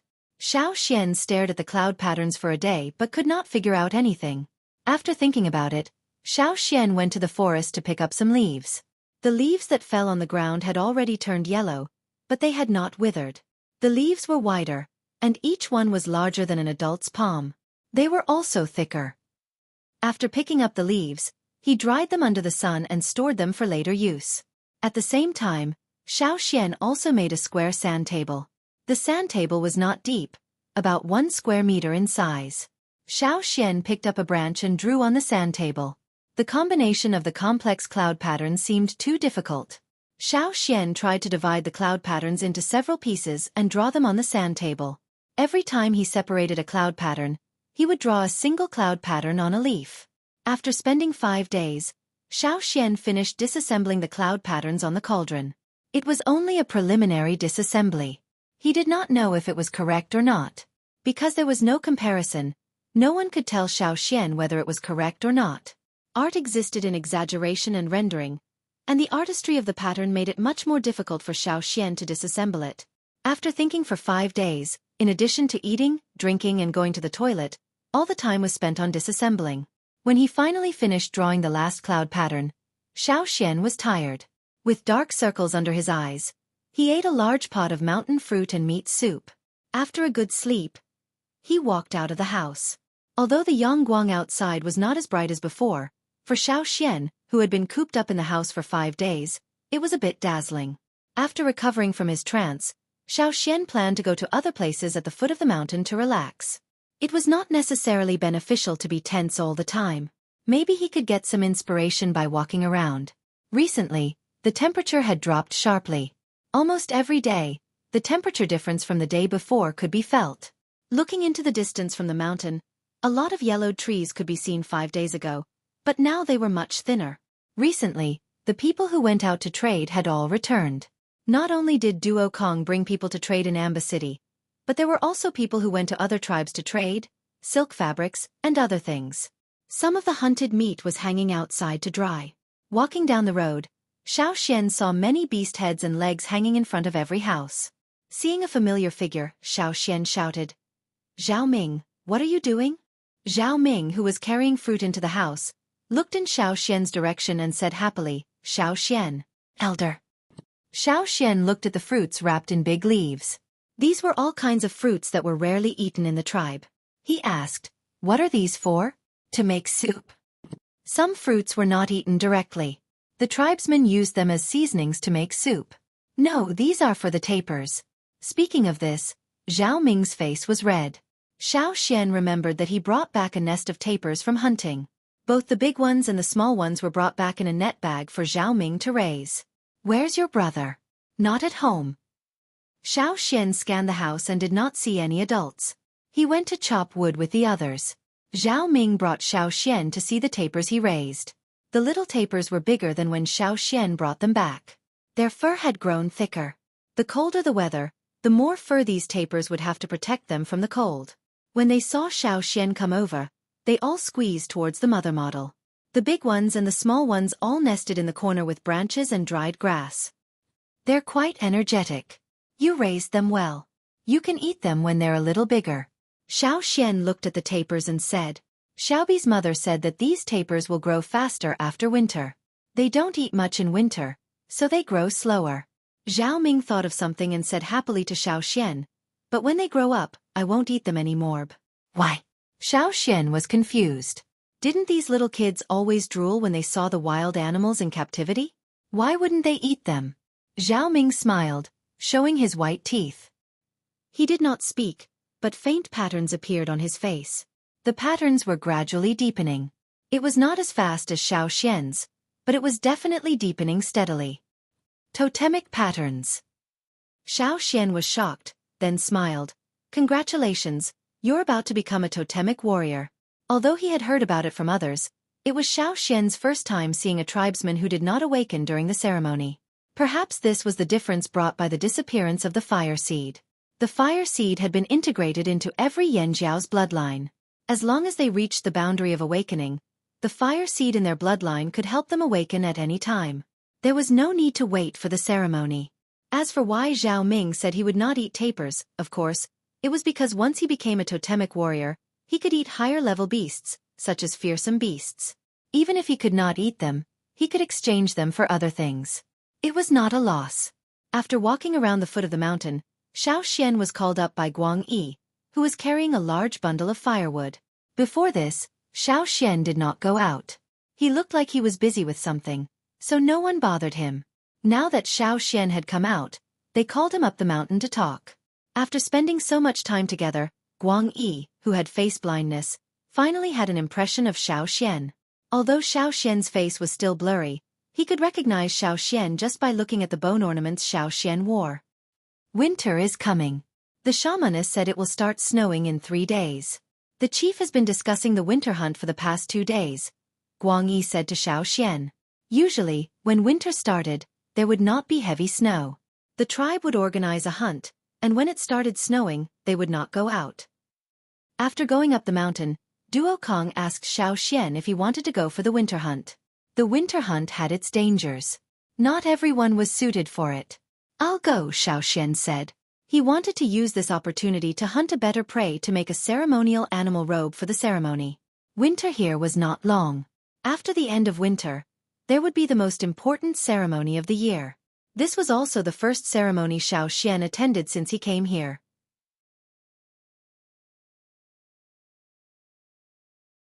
Chapter 399. After the snowfall, the forest was covered with a layer of white. Xiao Xian went out to hunt with the hunting team. Most of the beasts were thick-skinned but hairless. They rarely came out in the winter, so most of the beasts they hunted were hairy, which could be made into fur coats. Because of the participation of Xiao Xian, the elder, many people participated in the winter hunt. Everyone was very enthusiastic.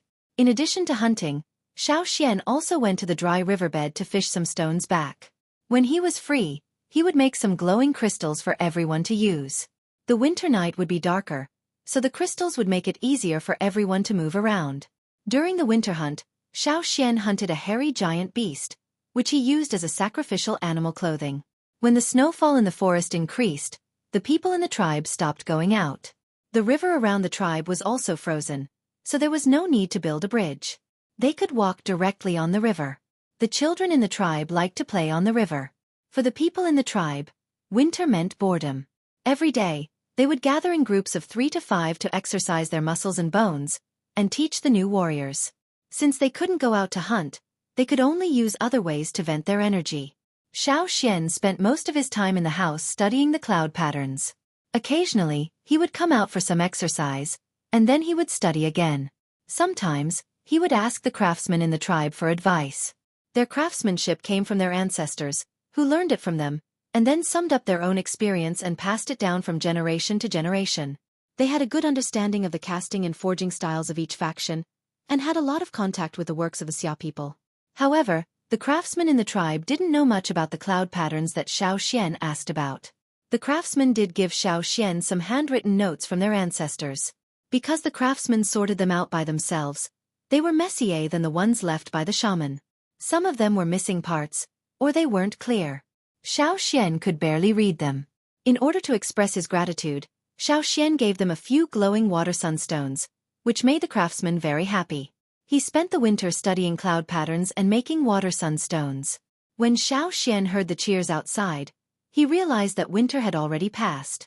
Winter came late here, and the days where they couldn't hunt weren't long.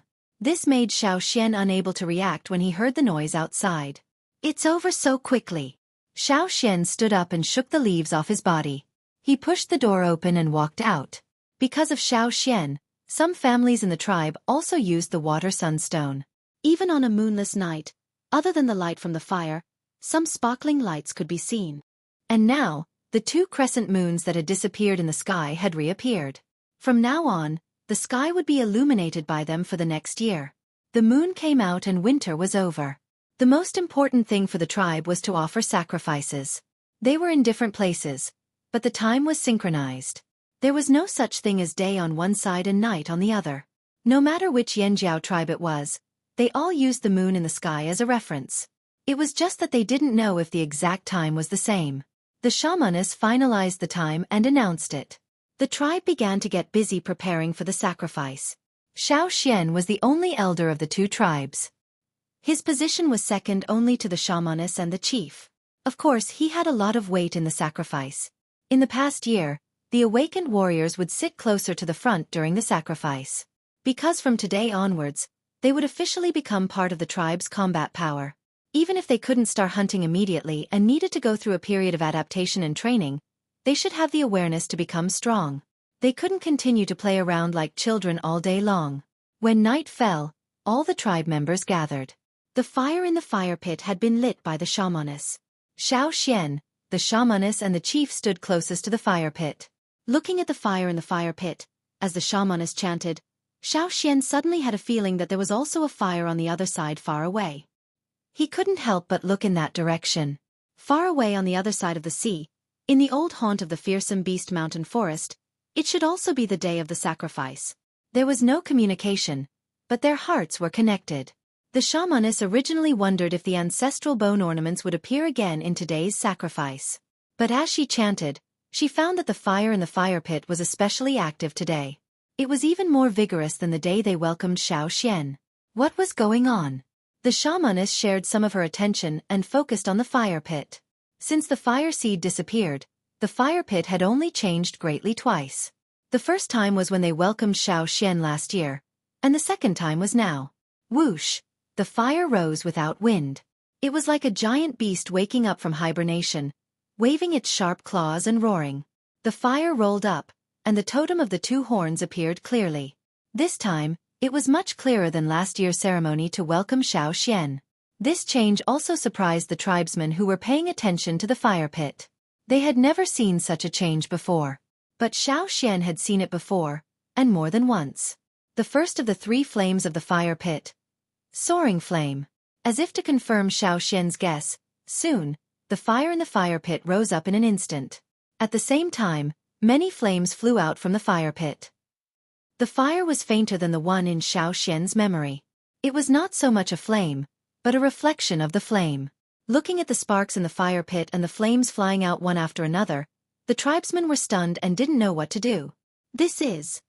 The shamaness looked at the scene in front of her and murmured. At this time, she had a guess. She suddenly turned her eyes to Xueqi, wanting to get an answer from Xueqi. The second flame of the fire pit. Soaring flame. Xueqi whispered. Synchronized. The fire pits on both sides were synchronized. Even across the sea, even though the situation on both sides was different, at this moment, at tonight's ceremony, the fire pits on both sides were synchronized. On the 4 bone ornaments worn by Xueqi, the crimson beads emitted flames. Like last time, the eruption of flames wrapped around the surroundings and then formed a flame giant that rose from the ground. Because of the previous experience, everyone was a bit calmer this time. They were only shocked by the floating flames that looked like shadows. This was the first time in their lives that they had seen it. It was strange, but there was an inexplicable sense of intimacy in the bottom of their hearts. The tall flame giant slowly turned around and looked in one direction, which was also the direction Xueqi was looking at before. At the same time, in another place far away, in the ferocious beast mountain forest, the Yanjiao tribesmen at tonight's ceremony were worried about Xueqi, who had disappeared for a long time. Since Xueqi's disappearance in the desert, the shamaness had sent people to investigate. It took a lot of effort to find out that Xueqi had been hunted down and jumped into the sea. He hadn't been seen since then. Because of this, the Yanjiao tribe had almost started a war in the desert. But later, everyone was called back by the shamaness. Xueqi is still alive. The shamaness held the box containing the elder's bone ornaments and told everyone with certainty. Tonight, many people thought of Xueqi, but they didn't expect a flame giant to suddenly appear in the fire pit. If Xueqi was here, the flame giant would have calmed them down. But now, Xueqi wasn't here. The flame giant that appeared didn't have any other reaction because of the kneeling crowd. The huge figure formed by the flame slowly turned in one direction. The shamaness looked at the light emitted from the box containing the elder's bone ornaments and was so excited that her hands trembled, almost shaking the ornaments out of the box. He found them. Xueqi must have found them. The others didn't understand what the shamaness meant. They only knew that Xueqi was still alive. That was enough. When will he return? The shamaness asked in a trembling voice. The others thought that she was talking about Xian, but Chief Ao knew that she wasn't talking about just Xian. After the sacrificial ceremony, no matter which branch they were from, their hearts were not at peace. The Yanjiao people in Fearsome Beast Forest were wondering when Xian would return. The shamaness and Chief Ao were wondering if Xian had really found the other Yanjiao people. On the other side of the sea, everyone was wondering what the flame giant was looking at and what the ancestor was trying to convey. Some people guessed the reason and couldn't sleep that night. Chief Zheng Luo sent a team with Xian to the shore where Xian had come ashore to see if there was a passage under the sea. But they returned in disappointment. Xian didn't even see the passage that he had come from, let alone a safe passage. They probably didn't meet at the right time. Even if they did, Xian felt that other than himself, there might not be many people who could safely pass through there. It was impossible not to be disappointed. Even though this place had a rich culture and they could live well here, Xian still wanted to go back and take the Yanjiao people with him. Building a ship? With their current technology, they might not be able to build a ship that could support such a long journey. There were also many giant beasts in the sea. One tail could overturn them all. The danger was no less than the passage under the sea. After thinking about it, Xian felt that if the bridge under the sea could be raised, then everyone could go from one continent to another just like they did 1,000 years ago. Unfortunately, he didn't have the ability. Forget it, he would wait for another chance. Or maybe he would find another way. By the time they returned to the tribe from the shore, the weather was already warm. Some people had already started to try planting in the small fields of the tribe. Even if they didn't plant much, as long as they could produce something to relieve the pressure of food, it was worth it. Besides, the shamaness had told everyone that hunting was important, but so was planting. This skill could not be neglected. There was still some time before the next hunt. Looking at the people working in the fields, Xian asked some experienced grower some questions. He remembered that he still had some things in his hands. Xian still had some of the 1,000 gold grains that he and Jiju had stolen from the rats. He had thought about planting them when he brought them back, but it was already the end of the year and he had other things to do. Xian didn't think about it anymore. He took out the bag of grains. These grains had been dried by Xian. They didn't look as bright as before, and the husks were a little dark. Looking at these dark golden grains, Xian put them away and took them to find experienced growers. In this climate, they should be able to try planting, right?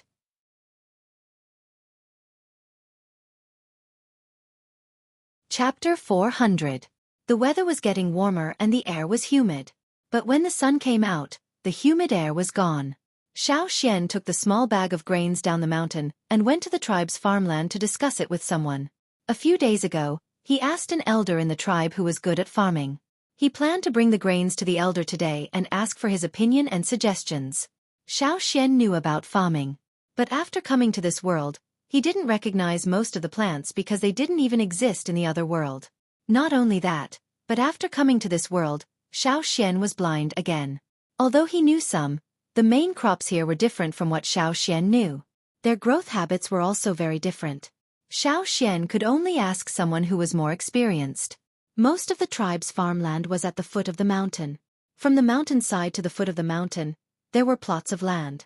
Each plot was planted by several families. As for how the land was distributed after planting, the tribe didn't care. Xian came to a plot of land near the foot of the mountain. An old woman with a head of silver hair was sitting there. Her name was Xueqi. Her mother was from the Taiha tribe. The Taiha tribe was better at farming than the Yanjiao tribe. They had a better grasp of many techniques, so Xueqi knew more about farming.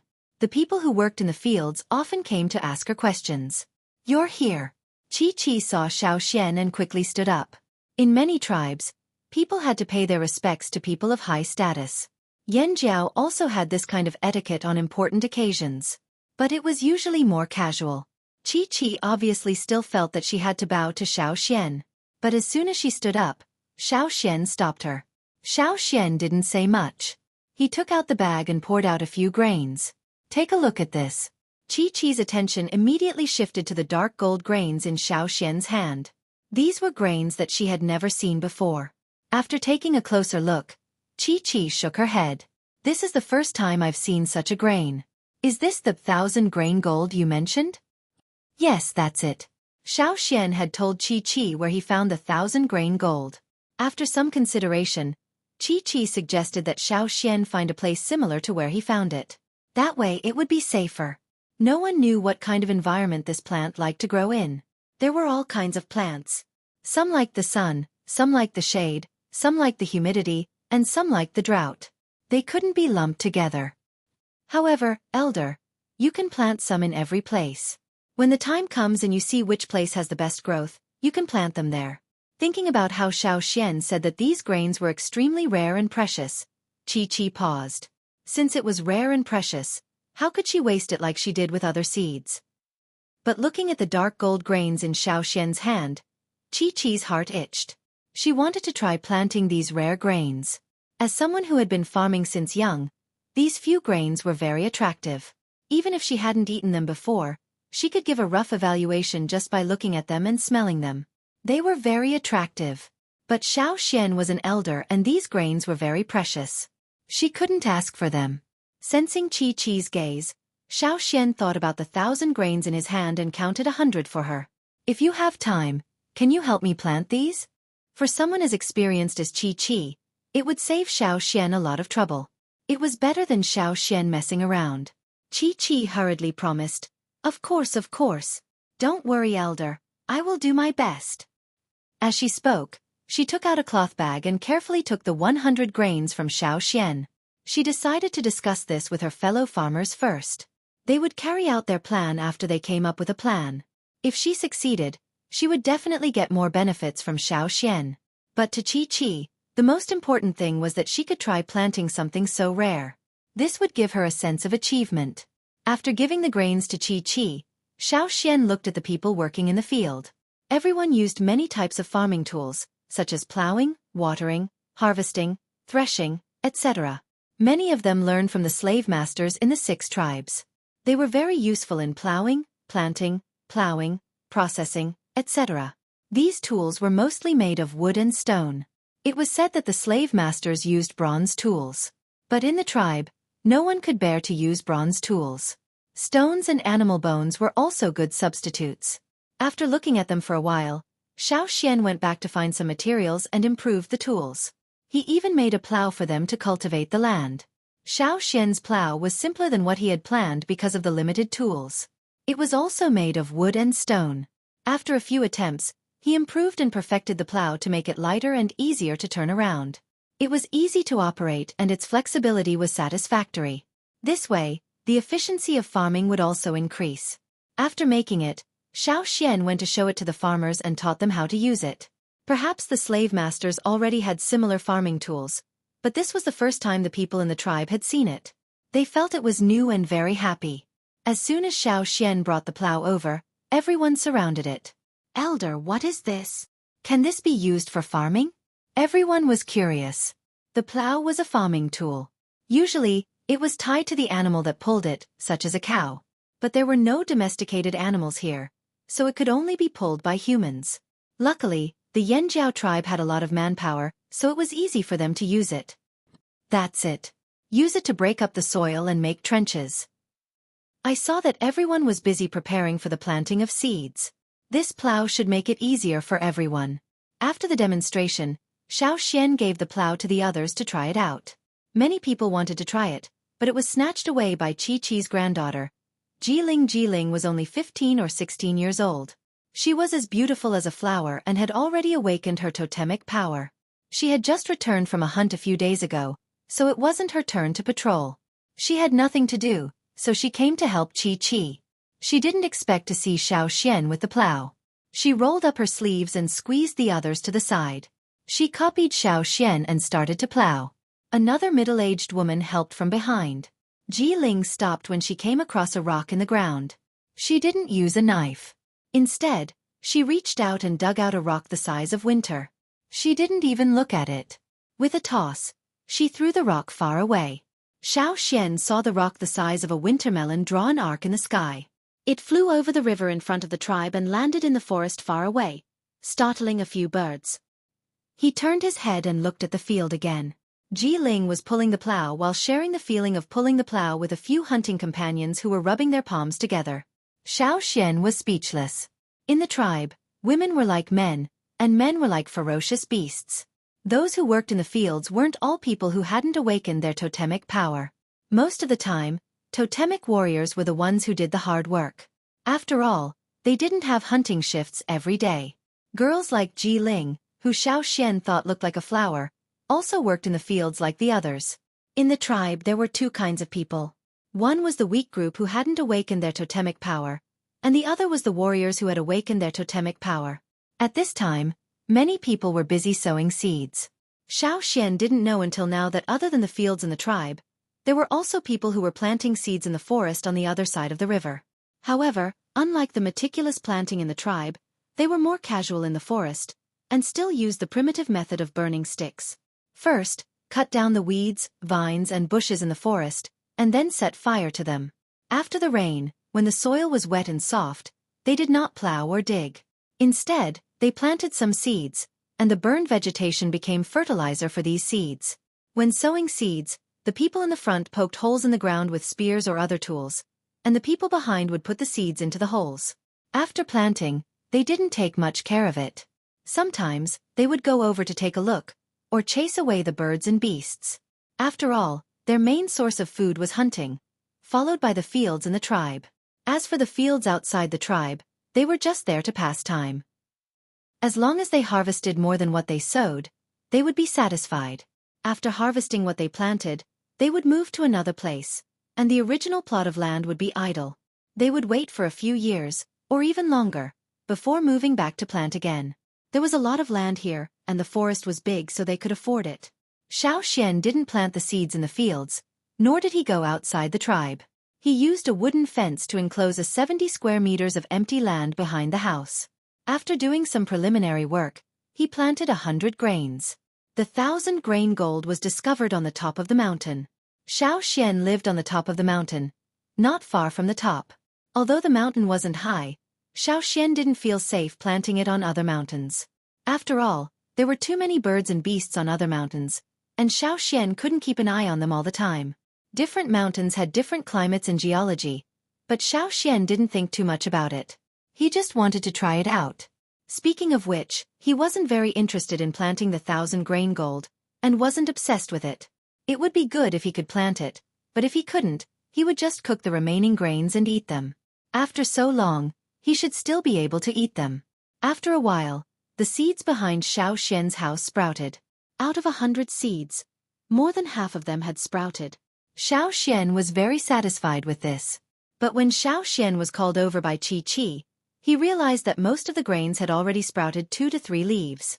With 100 grains, the survival rate was more than 90%. It was much better than the ones in Xiao Xian's backyard. She was indeed experienced. Seeing the seedlings, Xiao Xian was happy too. It didn't matter who planted them, as long as they were alive. Xueqi and the rest were even more excited to see the seedlings. Every day, when they had time, they would go and look at the seedlings. They found spots from the top to the bottom of the mountain, and planted 10 grains in each spot. At this stage, the seedlings at the bottom of the mountain were growing the best.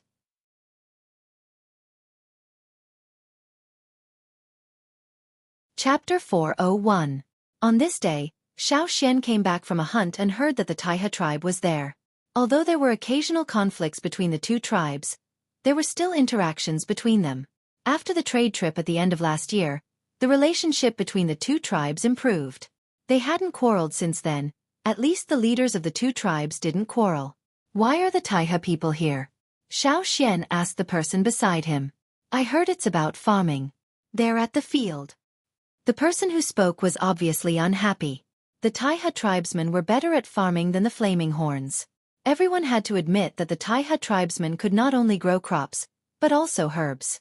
Every year, many of the herbs they brought to trade were actually grown by themselves. The Taiha tribesmen had a much larger area of land. Unlike the Flaming Horns, the Taiha tribesmen placed a lot of importance on farming. As for why the Taiha tribesmen came to visit the Flaming Horn tribe's fields, it was because the Taiha tribesmen had a sense of superiority when it came to farming. Every time they came, they would act arrogantly as if they were teaching the Flaming Horn tribe. This was the reason why there were so many small-scale arguments. But from the tribe's point of view, the shamans were happy to see this kind of academic exchange. Although there were arguments, it was worth it if the Yanjiao people could learn more. Thinking about the 1,000-grain gold that Xueqi planted, Xiao put down his prey and walked towards the field.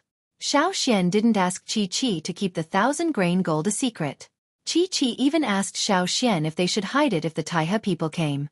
Xiao refused. It would be better if he could get some useful advice from the Taihe people. He didn't have to worry about the Taihe people playing dirty.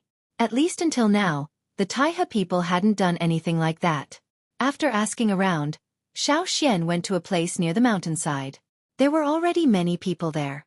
Xiao remembered that there was also a piece of land there that was used to plant the 1,000-grain gold. Xueqi was in a good mood today. In the past, when people from the Taihe tribe came, they would always give them some pointers. Their choice of words wasn't too tactful and they took pleasure in attacking them. It wasn't easy for them to find a way to attack the Yanjiao people, so they naturally wouldn't hold back. But today was different. Even though the Taihe people caught some mistakes, the incident with Li and the 1,000-grain gold distracted them. When Xiao walked over, 2 Taihe tribesmen were discussing something around a plow. The others were with Xueqi, standing beside a specially fenced field. There were only a few seedlings in the field. As for the people around the fence, their eyes were shining as they looked at the seedlings. Seeing Xiao walk over, Xueqi bowed as usual and introduced the people from the Taihe tribe. After being ridiculed so many times, Xueqi wanted to return the favor. When she introduced them, her expression seemed to be saying, "Look at these bumpkins, they haven't even seen a plow before." After being ridiculed by Xueqi, the Taihe tribesmen's expressions froze. It was rare that they didn't retort back. Instead, they quickly put on a smile, as if they were close relatives. One of them coughed and walked forward. "Quan Bai from the Taihe tribe is here to make a deal with Elder Xiao." At the end of last year, they had already heard about the glowing crystals from their trading team. They had sent people to probe the flaming horns a few times, but the flaming horns kept their mouths shut. They couldn't find out anything useful at all. This time, the chief had the intention of letting them trade with the flaming horns. They wanted to exchange some glowing crystals for them to take a look. Originally, they thought that if Xiao wasn't here, they would look for someone else. The other Yanjiao tribesmen also had glowing crystals. They didn't expect to run into the Yanjiao hunting team today. "You want the water sunstone?" "Of course," Xiao said. "But what do you want in exchange?" "What does Elder Xiao want?" Quan Bai asked. Usually, in a trade between 2 tribes, bronze wares were rarely exchanged. Most of the time, animal hides or other items were used. Taihe tribe had more herbs. Quan Bai thought that Xiao would directly ask for precious herbs. But after thinking for a while, Xiao said, "How are the craftsmen of the Taihe tribe?" Quan Bai frowned. He didn't understand why Xiao would suddenly ask this. Did he think that the craftsmen of the Yanjiao tribe weren't good enough and wanted to ask the craftsmen of the Taihe tribe to make bronze wares? In terms of craftsmen, the Taihe tribe was quite good. Thinking about this, Quan Bai said proudly, "The craftsmen of my tribe are naturally very skilled. Although they aren't as good as the masters of the 6 tribes, they are still better than." Quan Bai was about to say, "better than Yanjiao," when he saw Xiao look over. He remembered that he had something to ask of him, so he changed the topic and looked at the other tribes with disdain. "But they are still much better than the Fox tribe and the other tribes." As for how many tribes were included in the word other, he didn't say. Xiao nodded and asked, "The Taihe tribe has passed down their craftsmen for thousands of years, right?" Quan Bai's heart skipped a beat. Was this kid trying to steal their craftsmen? No way. Quan Bai was cautious, but he didn't show it on his face. He only said, "Before Yanjiao came here, the Taihe tribe had already made our own tools. But compared to the people of the 6 tribes, we are still far behind. Can I talk to the craftsmen of your tribe? I have some questions." Quan Bai and the other Taihe tribesmen were on guard. Xiao said, "Don't worry, I'm not asking about craftsmen. I'm asking about other things." Quan Bai and the others relaxed when they heard that he wasn't asking about craftsmen. But they were still on guard. Some things could be brought out for discussion, but other things should be kept in their hands. For example, they would never tell anyone about the cultivation methods of their tribe's precious herbs. Craftsmen were one of them. They could process it, but they wouldn't reveal anything about it. Seeing that Xiao only wanted to talk to the craftsmen, the matter of the glowing crystals was settled. They could go back and report to the chief. But Quan Bai and the others glanced at the few seedlings inside the fence. One of them poked Quan Bai's back, signaling for him to bring it up.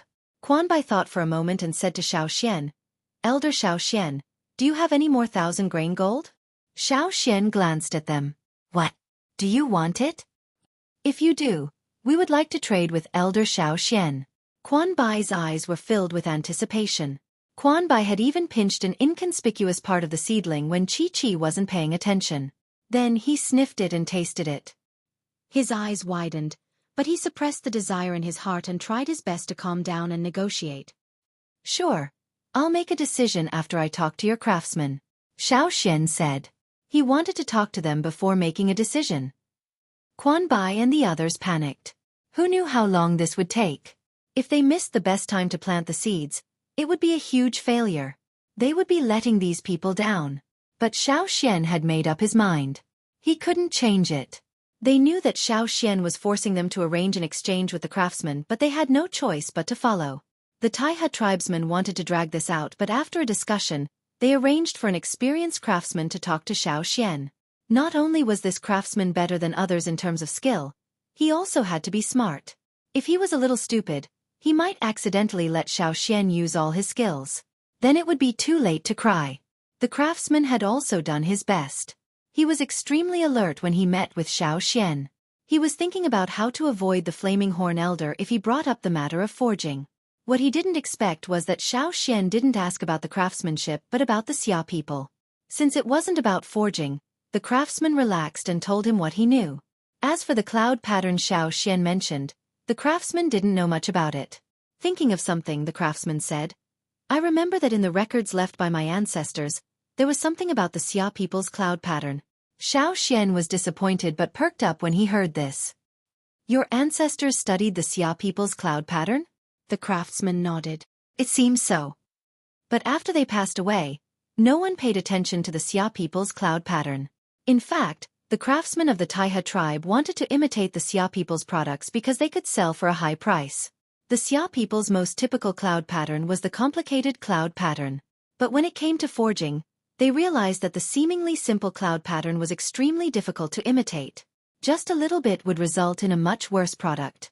Anyone with a discerning eye could tell that it was fake. The craftsmen studied for their entire lives but couldn't figure it out completely. But they did find some clues and wrote down their findings in the notes they left for their descendants. But the descendants of the Taiha tribe weren't interested in imitating other people's products. Gradually, they stopped paying attention to it and only glanced at the notes occasionally. To the Taiha people, the Xia people's cloud pattern belonged to other people and not their tribe, so it wasn't classified as a secret. These were items that could be traded. However, the notes couldn't be given out so easily. The craftsman promised to go back and sort out the notes and write a copy for Xiao. When Xiao saw the notes, he was overjoyed and gave him 3 glowing crystals.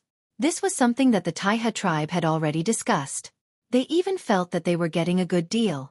As for the 1,000-grain gold that Quan Bai and the others wanted, Xiao took out 50 of them and the Taiha people exchanged for it with herbs. Xiao asked Duo Kong to discuss the rest with them while Xiao took the notes back to study the cloud pattern. One had to admit that the craftsmen of Taiha had indeed wanted to carry on the path of imitation to the end. Unfortunately, they had kicked an iron door and could not open it.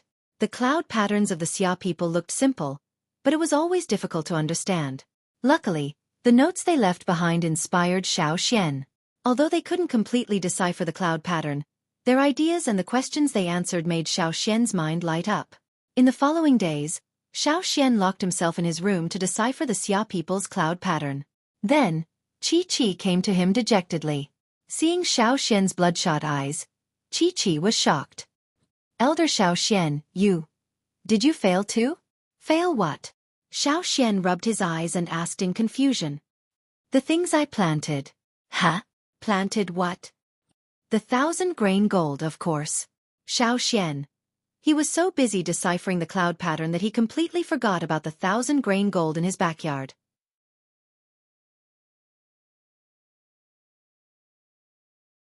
Chapter 402. Xueqi's words reminded Xiao of the precious 1,000-grain gold in his backyard. It was said that the more precious something was, the more fragile it was and had to be protected. Xiao Xian sighed as he thought about the sprouts and the days he had been cooped up in his house. He no longer had any hope. When Xueqi saw Xiao Xian's reaction, she realized this elder had probably forgotten about the 1,000-grain gold and did not care at all. If it had been anyone else, Xueqi would have started scolding and beating them up. However, this was the elder of the tribe, second only to the chief and the shaman. He was also the owner of the 1,000-grain gold. She did not dare to scold him, much less beat him up. No matter how furious she was, she could only take a deep breath and suppress her emotions.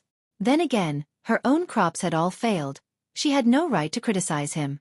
It was a pity that this young elder was too young and did not realize the importance of the 1,000-grain gold. Xueqi sighed. Let's go take a look. Xiao Xian tidied up the thick dry leaves beside him that served as a notebook, then brought Xueqi to the backyard.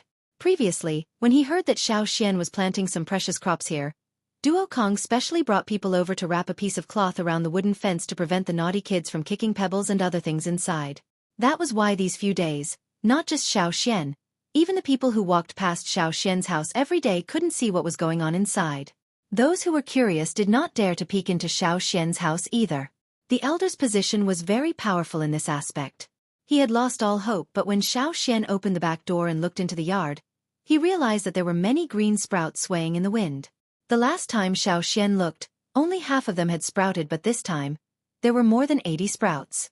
The last 30 sprouts had probably sprouted later, so Xiao Xian did not notice them last time. The sprouts were not very tall, only a little taller than Xiao Xian's ankles. Although they were growing slowly and did not look very energetic, they were still alive. Xueqi looked at the small yard and the sprouts on the ground. She was so shocked she did not know what to do. She quickly walked forward and looked at the ground. Because no one had watered or fertilized them, some parts had cracked. Elder, how did you plant them? Qi asked Xiao Xian. I planted them like you did. You saw it the last time too. I watered them a little when they sprouted, but I did not use the fertilizer. Xiao Xian pointed at a vat in the corner. It was the fertilizer Qi had given him. Qi had told Xiao Xian to water the sprouts when they grew. But Xiao Xian had forgotten about it when he got busy. He had put all his attention on the cloud patterns and did not remember about the sprouts, fertilizer, and watering. Qi did not doubt Xiao Xian's words.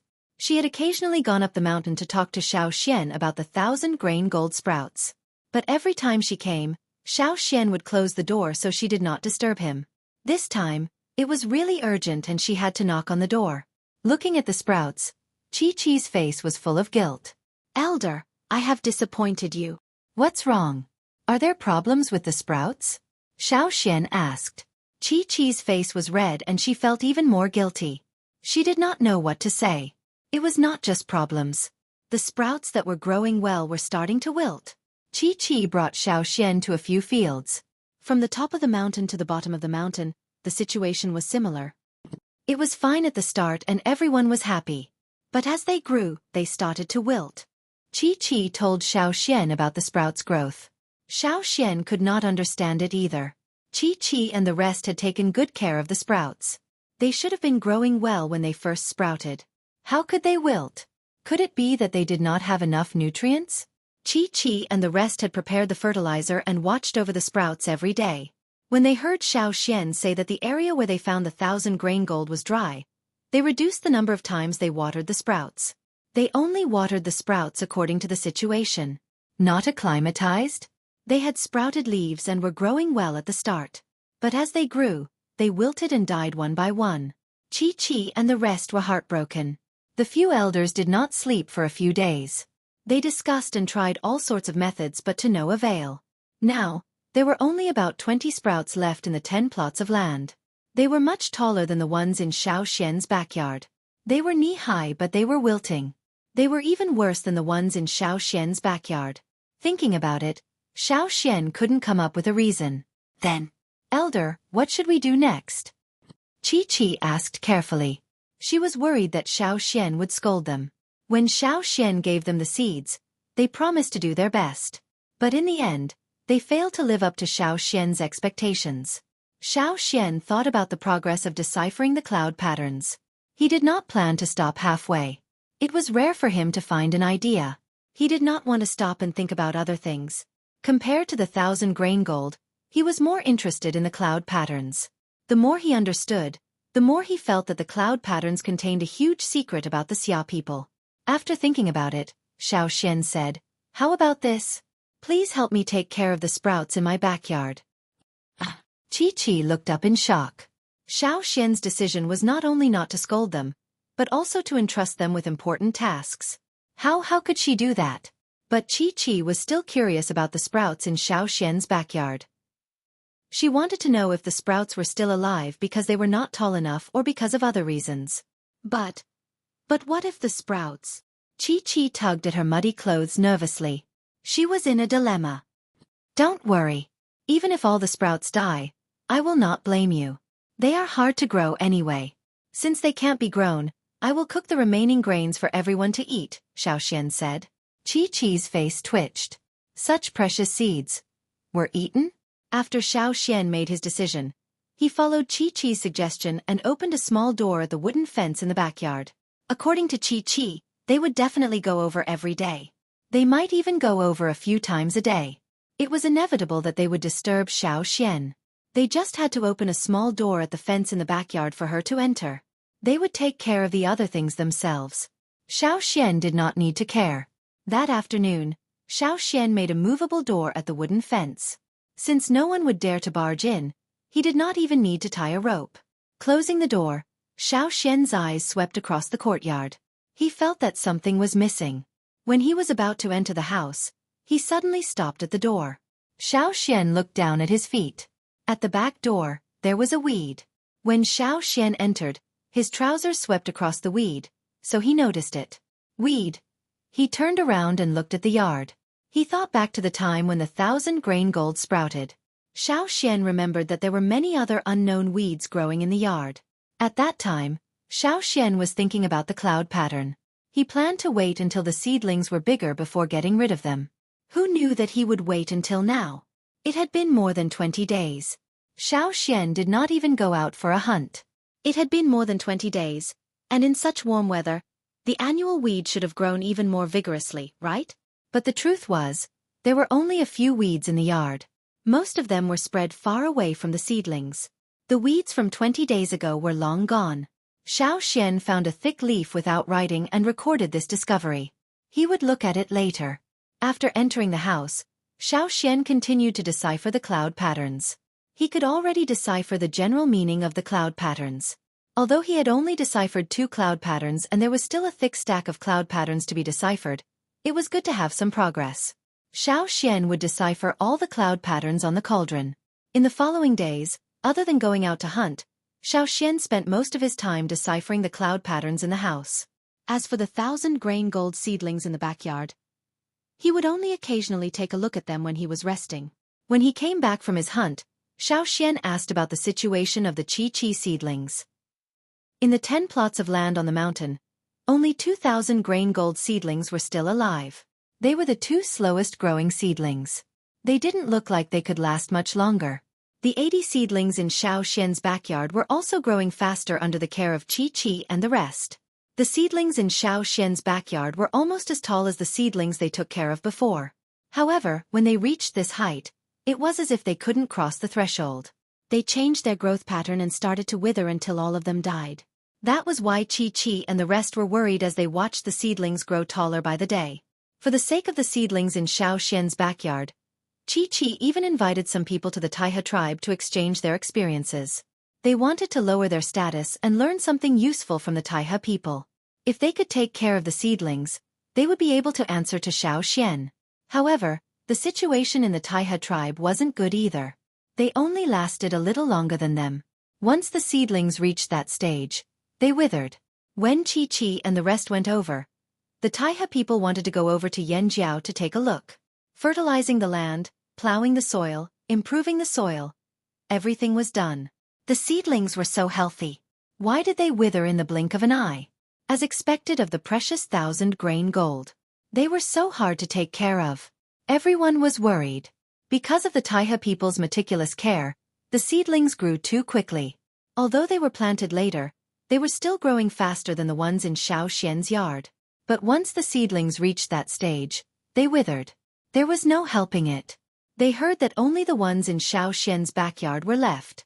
Hence, the Taihe people went over to Yanjiao every day to take a look. Seeing that the seedlings were growing faster under the care of Yanjiao and Taihe people, and that they were about to reach that threshold, Xueqi and the rest were even more worried. They couldn't sleep at night. It was as if they had an anxiety disorder. Xiao Xian, on the other hand, had been deciphering the cloud patterns behind closed doors. He did not experience their fear at all.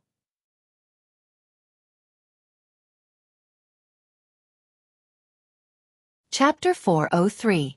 Xiao Xian wrote down all the cloud patterns he could decipher on an animal skin scroll and the ones he couldn't decipher on another scroll. Then, he tidied up and slept for 2 days. After resting, Xiao Xian's dizziness from deciphering the cloud patterns was gone. He felt refreshed and heard voices in the backyard. Thinking about the seedlings, he went to the backyard. Taihe's Quan Bai and the other 5 had been living in the Yanjiao tribe. They followed Xueqi and the rest up the mountain to Xiao Xian's backyard to take care of the seedlings. If they had anything to discuss, they would not do it in the yard. If they spoke, they would lower their voices to avoid disturbing Xiao Xian. When Xiao Xian opened the back door and looked into the backyard, he found a dozen old men and women squatting in his backyard. There were also people standing outside the backyard, craning their necks to look inside. He then looked at the seedlings in the field. Judging by their height, they were already above his knees. They were green and in good condition. When they saw Xiao Xian, Xueqi, Quan Bai and the rest quickly stood up. "How is it?" Xiao Xian asked. Xueqi was confused and excited, replying, "There are 62 left. A while ago, the seedlings here had also died." When they saw the wilting seedlings, Xueqi, Quan Bai and the rest felt helpless. They even wanted to give up. But soon, they found that not all seedlings were wilting. Most of them were still fine. Someone suggested to pull out the wilting seedlings. He felt that the wilting seedlings were infected. If they were left in the field, they would spread the disease to the other seedlings. When they were planting in Taihe, they were reluctant at first. Later, more and more seedlings were like this, so they pulled out the rest. Unfortunately, they were all wiped out in the end. However, after some consideration, Xueqi did not uproot the seedlings directly. They had tried uprooting the sickly seedlings in their 10 plots of land, but to no avail. It was the same whether they uprooted the seedlings or not. Therefore, he didn't bother about it and continued to stay in the field. Luckily, the other 60-plus stalks were still growing healthily. As the days passed, there were no signs of illness. Xueqi's worries were gradually put to rest. This made her overjoyed. Xiao Xian looked at the few dead seedlings in the field and didn't pay much attention to them. It was already beyond his expectations that more than 60 of them could survive. Xiao Xian had originally thought that if he couldn't plant it, he would just eat the remaining grains. But now, it seemed that he should wait a little longer. The few people from Taihe were very concerned about Xiao Xian's attitude. They were afraid that Xiao Xian would chase them away, so they were very obedient. Even when Duo Kong made fun of them several times, they didn't argue. Seeing that Xiao Xian didn't chase them away, Quan Bai was slightly relieved. At the same time, he was thinking about why the 1,000 gold seedlings in Xiao Xian's backyard could survive that hurdle. Could it be that the seeds given were different? When he thought about this, Quan Bai denied it. The seeds planted by Xueqi and the others had all died. Xiao Xian wouldn't use inferior seeds to fool them. Why was that? Xiao Xian didn't know either, but he wasn't that stubborn. When he returned to the house, Xiao Xian thought of something and opened the storage room where he stored the food. The storage room was near the back door and beside it was the kitchen. Sometimes, Xiao Xian would just take food from the storage room and go next door to cook. Xiao Xian remembered that because he was busy with the cloud patterns, he didn't even use a pot, didn't cook soup, didn't roast meat, and only ate the dried meat. It was more convenient that way.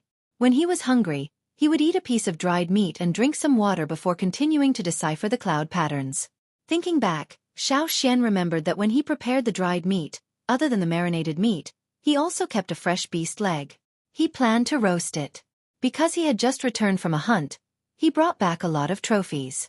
He didn't have a place to put the leg, so he just threw it on the ground. When he was about to roast the meat in the storage room, he suddenly had an idea. He dropped what he was doing and rushed to decipher the cloud patterns. He was so busy that he didn't go back to the storage room. Logically speaking, The beast leg that wasn't marinated and dried should have rotted in the storage room. However, Xueqi didn't smell a strong rotting smell. Xueqi opened the door of the storage room and looked inside. There was light coming in from the window, so the situation inside was clear at a glance. Xueqi's gaze stopped on the ground. There was a piece of beast skin there. The protruding part was similar to the shape of a bone, but the other parts had sunk in and were stuck to the ground. Other than that, there was something else on the beast skin. Xueqi walked closer to take a look. He found that it was something like a plant's root system. It was very thin and slightly white, as if it could be broken with a casual pull. However, it was this thin and weak thing that went up from the ground, penetrated the beast's skin, and then from another place, penetrated the beast's skin again, and plunged into the ground. That was the beast's skin of a fearsome beast. Even a stone knife of slightly inferior quality wouldn't be able to cut it. But now, this beast's skin seemed to be sewn to the ground. Xueqi pulled slightly, but it didn't budge. He had to use force. However, Xueqi didn't intend to tear it apart by force for the time being. He used his black knife to cut open the beast's skin. There was almost no flesh under the beast's skin, only bones. The beast leg that Xueqi had thrown here was about a meter long, but now there was only skin and bone left. Where did the white roots come from? Xueqi stood up and looked out the window. On the other side of the window was the backyard. There were only the 1,000-grain gold in the backyard now. Even the weeds were weak. Now, because Xueqi and the rest were taking care of the weeds, they pulled them out whenever they saw them. But what about before? Before Xueqi came, there weren't any weeds in the backyard. Xueqi gently kicked the white root that had pierced through the animal skin. He went out and carefully looked around the house, but he didn't find any other white roots. Using his special vision, Xueqi saw below the ground.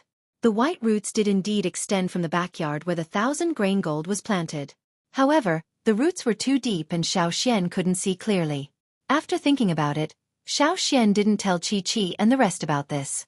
He wasn't sure if that was the root of the 1,000-grain gold, so he didn't throw any more meat on the ground. Another 10 days passed.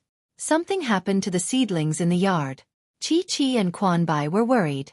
A few of them started to wilt. They were worried. Some even guessed that it was a second hurdle. Quanbai even went back to Taihe to bring some special fertilizers. There were animal fertilizers and plant fertilizers. These fertilizers helped to alleviate the wilting. The number of sickly plants didn't increase. However, the sickly plants started to die.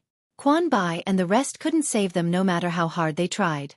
62 stalks, 7 of them gone in one go. Xueqi, Quanbai, and the others were pounding their chests in pity. However, a few days later, the situation changed again. More plants started to wilt. This time, everyone panicked. What should they do? Xueqi asked for a piece of fresh meat. He didn't clean it up. He brought it to the storage room and placed it on top of the beast's skin that was sewn to the ground. The next day, when Xueqi went to take a look, he saw another white root on top of the ground. The white root was stuck into the meat. The change was obvious. It shrunk every day until only a piece of beast's skin was left. There was a white root sticking out of it. It was similar to the previous situation. After that, the remaining 52,000 grain gold plants in the backyard didn't show any signs of illness other than the 3 plants that showed signs of withering. This made Xueqi and Quanbai heave a sigh of relief. However, they were still confused. Xueqi didn't explain to them. Xueqi stared at the 2 pieces of beast skin on the ground. After a while, he patted the white root with his knife. 1,000 grain gold? What a picky eater! As the days passed, the long and narrow needle-shaped leaves on the 1,000-grain gold plant gradually increased in number. They grew longer and swayed energetically in the wind. After discovering the white roots in the storage room, Xueqi would cut off some meat and place it on the floor of the storage room every time he came back from a hunt. After checking, he confirmed that the roots were from the 1,000-grain gold plants. It was even possible that all 50 plants were connected to one root. The mountain was huge and there was still some distance between each house. Other people would not leave fresh meat on the ground for too long. It was only because Xueqi was too busy that he forgot to clean it up. That was why such a situation happened. As soon as Xueqi stopped supplying the meat, there would be problems in the backyard, and the people who took care of that piece of land panicked again. After that, Xueqi told Xueqi about his discovery. He brought her to the storage room to see the leftovers and the white roots. Maybe there are other fertilizers that can support its growth. But for now, this is the only way. Xiao pointed at the beast skin on the floor. Xueqi was shocked. While Xiao was still thinking about how wasteful it was, she was already excited. It's good that you know the reason. As for the meat required for this method, it wasn't a big deal. It wasn't winter now. They could bring back a lot of food every time they hunted. She could eat less, but she couldn't save on the 1,000-grain gold. There were less than 40 plants left in the field.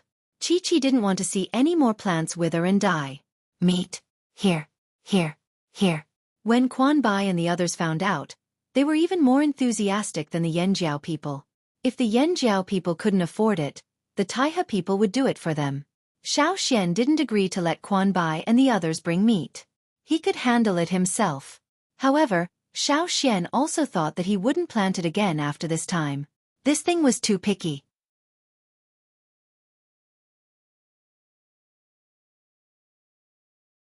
Chapter 404. After the 1,000 gold grain seeds were fed with fearsome beast meat, they seemed to dislike the meat. 2 more plants died in the field. Seeing this, Xueqi and the rest threw a few pieces of fearsome beast meat on the ground. If Xiao wasn't an elder, Xueqi and Quan Bai would have teamed up to criticize him. They thought that Xiao didn't care about the 1,000 gold grain seeds. In fact, Xiao didn't care much about it. Plus, he had been busy deciphering the cloud patterns, so he didn't pay much attention to the seeds. Xiao had eaten the 1,000 gold grain seeds before and felt the benefits it brought. However, he didn't think the benefits were that amazing. There were at least 3 plants in the Taiha tribe that could compare to it.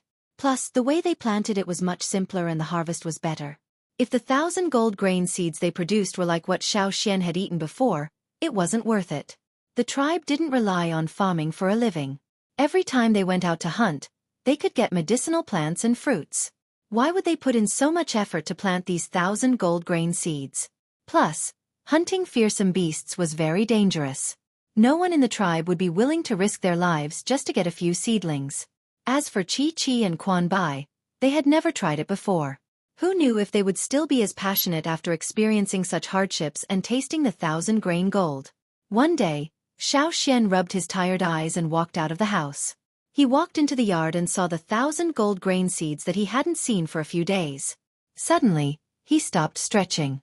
He wasn't sure if it was because of the competition, but even with the supply of fearsome beast meat and fertilizers, 1 or 2 plants would die every once in a while. Now, there were only 34 plants left. Each plant was almost as tall as Xiao's shoulder. He didn't know when they would be able to plant. What surprised Xiao were the leaves of the 1,000 gold grain seeds. They were wider and longer than Xiao remembered. Each plant was thicker than the ones he saw at the top of the mountain surrounded by rats. He held a needle-like leaf between his fingers and felt it. It felt different. Was it because the conditions were better? Was that why they were stronger? If that was the case, would the grains they produced have stronger medicinal properties? Would they be more beneficial? Xiao checked the other 30 plants. Every plant that was still alive had bigger leaves than the ones Xiao saw. According to Xueqi, they were still growing and would grow taller. He didn't know what they would become by then. If the harvest was better than the effort, he could continue experimenting with the seeds he had left. If the losses outweighed the gains, Xiao would keep some and feed the rest to the tribesmen. Who knew how long those grains would be effective? He didn't ask Jiju. Here, even the experienced Taiha people couldn't tell him. Xiao flicked the needle-like leaves and said softly, "Let's see if you can give me a satisfactory result." It had been almost half a year since the beginning of winter last year. Their progress was significant. They had finally touched the door. They were slightly better than the ancestors of the Taiha tribe. After all, they had absorbed their results and thoughts. However, there was still a certain degree of difficulty in opening the door. Xiao was stumped. It was as if he saw the door and desperately wanted to open it to see what was behind it.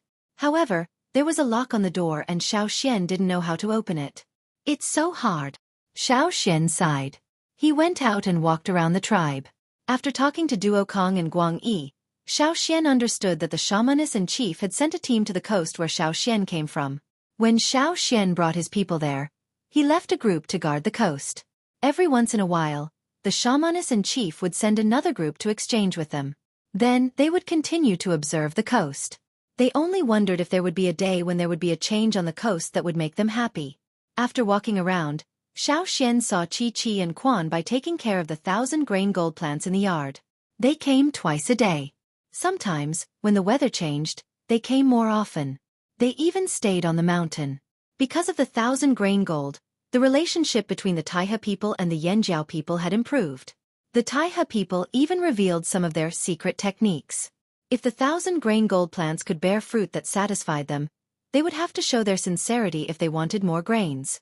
When Xian stepped into the backyard, he heard Quan Bai holding a scroll and talking to the Yanjiao people. Back then, our tribe's ancestors found the dry water green here. Quan Bai's voice was filled with pride and satisfaction. The dry water green was a type of medicinal herb. It grew in a special environment. It liked drought when it was young. It wouldn't germinate when it was wet. Instead, its seeds would rot. Once it grew to a certain stage in the arid land, due to the rainfall in the mountains, if a spring appeared in the growing area, the drought water green would continue its second stage of growth in the water surrounded by the spring until it bloomed and bore fruit. Because the seedlings, flowers and fruits were all green, the Taiha people named it the dry water green. It was a good medicine for internal and external injuries. The tribe often traded the dry water green from the Taiha people. The warriors would bring some with them when they went hunting. It was said that most of the herbs planted by the Taiha tribe were found by the ancestors of the Taiha tribe many years ago. Then, after many generations of searching, they found the most suitable way to plant them. As for where the Taiha people found the herbs, it was always kept a secret. It was an important source of income for the Taiha people. They wouldn't tell anyone. It was only because of the 1,000-grain gold incident that they talked about it a little. However, some of the important parts were vague and did not go into detail. Xian was curious. He leaned over to look at the scroll in Quan Bai's hand. It was a map. More accurately, it was a simplified map. Before showing it to the Yanjiao people, Quan Bai personally simplified the original map and blurred out some details. It was like drawing a tree without leaves, only the trunk and branches. But when Xian saw the lines on the scroll, his eyes twitched. This map looked familiar. After thinking for a while, Xian's pupils dilated. What are those curved lines? Xian asked. Quan Bai was so engrossed in his explanation that he didn't notice Xian behind him. He was shocked by Xian's sudden question. He dared to show off in front of others but not in front of Xian. After all, the 1,000-grain gold belonged to Xian. He had a favor to ask of him. Hearing Xian's words, Quan Bai adjusted his expression and put on a smile. Those are rivers. The thick ones represent big rivers. The thin ones represent small rivers. Here, this is the river in your hunting area. Because in Yanjiao's hunting area, the rivers weren't drawn in detail. Quan Bai said that it was drawn 1,000 years ago before the Yanjiao people came here. As for this small river, they didn't draw it. Xian knew about the river that Quan Bai was talking about.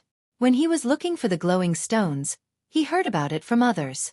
The river that they dug for the glowing stones should have been filled with water by now. It was just that it wasn't marked on Quan Bai's map. Xian's attention wasn't on the small river branches. What he cared about was the thickest river and the few important branches that extended from it. The main river was curved and only part of it was drawn on the map. The two ends weren't completely drawn. It was said that one end was the sea and the other was the center of the continent. But just the lines of the river were already of great help to Xian. He had already solved one of the problems he faced while deciphering the cloud patterns. Quan Bai was worried that Xian would ask about some secret things and was thinking about how to reject him. But when he heard that Xian only asked about the rivers and some unimportant geographical information, he heaved a sigh of relief. He didn't ask about the place where their ancestors found the herbs. After getting the information he wanted, Xian patted Quan Bai's shoulder happily. Thank you. Then, Xian rushed back into the house. Quan Bai was confused by Xian's reaction. He looked at the others and asked Xueqi, "What's wrong with your young elder?" "Who knows?" Xueqi didn't know what Xian was thinking about, but she didn't ask. Even if she knew, she wouldn't tell the Taiha people. There were interactions between the two tribes, but if it wasn't approved by the shaman and chief, they wouldn't talk about it. The matter that the elder was thinking about should be quite important, so he couldn't tell anyone about it. On the other side, Xiao rushed back into the house and closed the door. He moved a stack of leaves to the left of the table. These leaves had cloud patterns drawn on them, but he couldn't decipher them. He couldn't even guess. But when he saw the lines on the map in Quan Bai's hand, he realized that the cloud patterns he couldn't decipher weren't words, they were lines. Lines that represented geographical locations. When he reached a bottleneck in deciphering the cloud patterns, Xiao stared at the cloud patterns on the cauldron. Even if he closed his eyes, he might not be able to draw the lines perfectly, but he wasn't far off. Xiao had memorized the patterns. When he was immersed in his thoughts for too long, he would automatically think about the cloud patterns when he looked at the map in Quan Bai's hand. That was why he could think of the things he couldn't decipher when he looked at the map in Quan Bai's hand. He unfolded the stack of leaves and arranged them according to the pattern on the cauldron. Then, Xiao took out a tree branch and tried to draw on the sand table. He removed the exaggerated or hidden lines and left the important ones. The cloud patterns on the cauldron were actually a combination of words and drawings. You're tuning in to the Xueqi's Martial Arts Saga YouTube channel. Don't forget to subscribe and join us on this journey to catch the most captivating stories.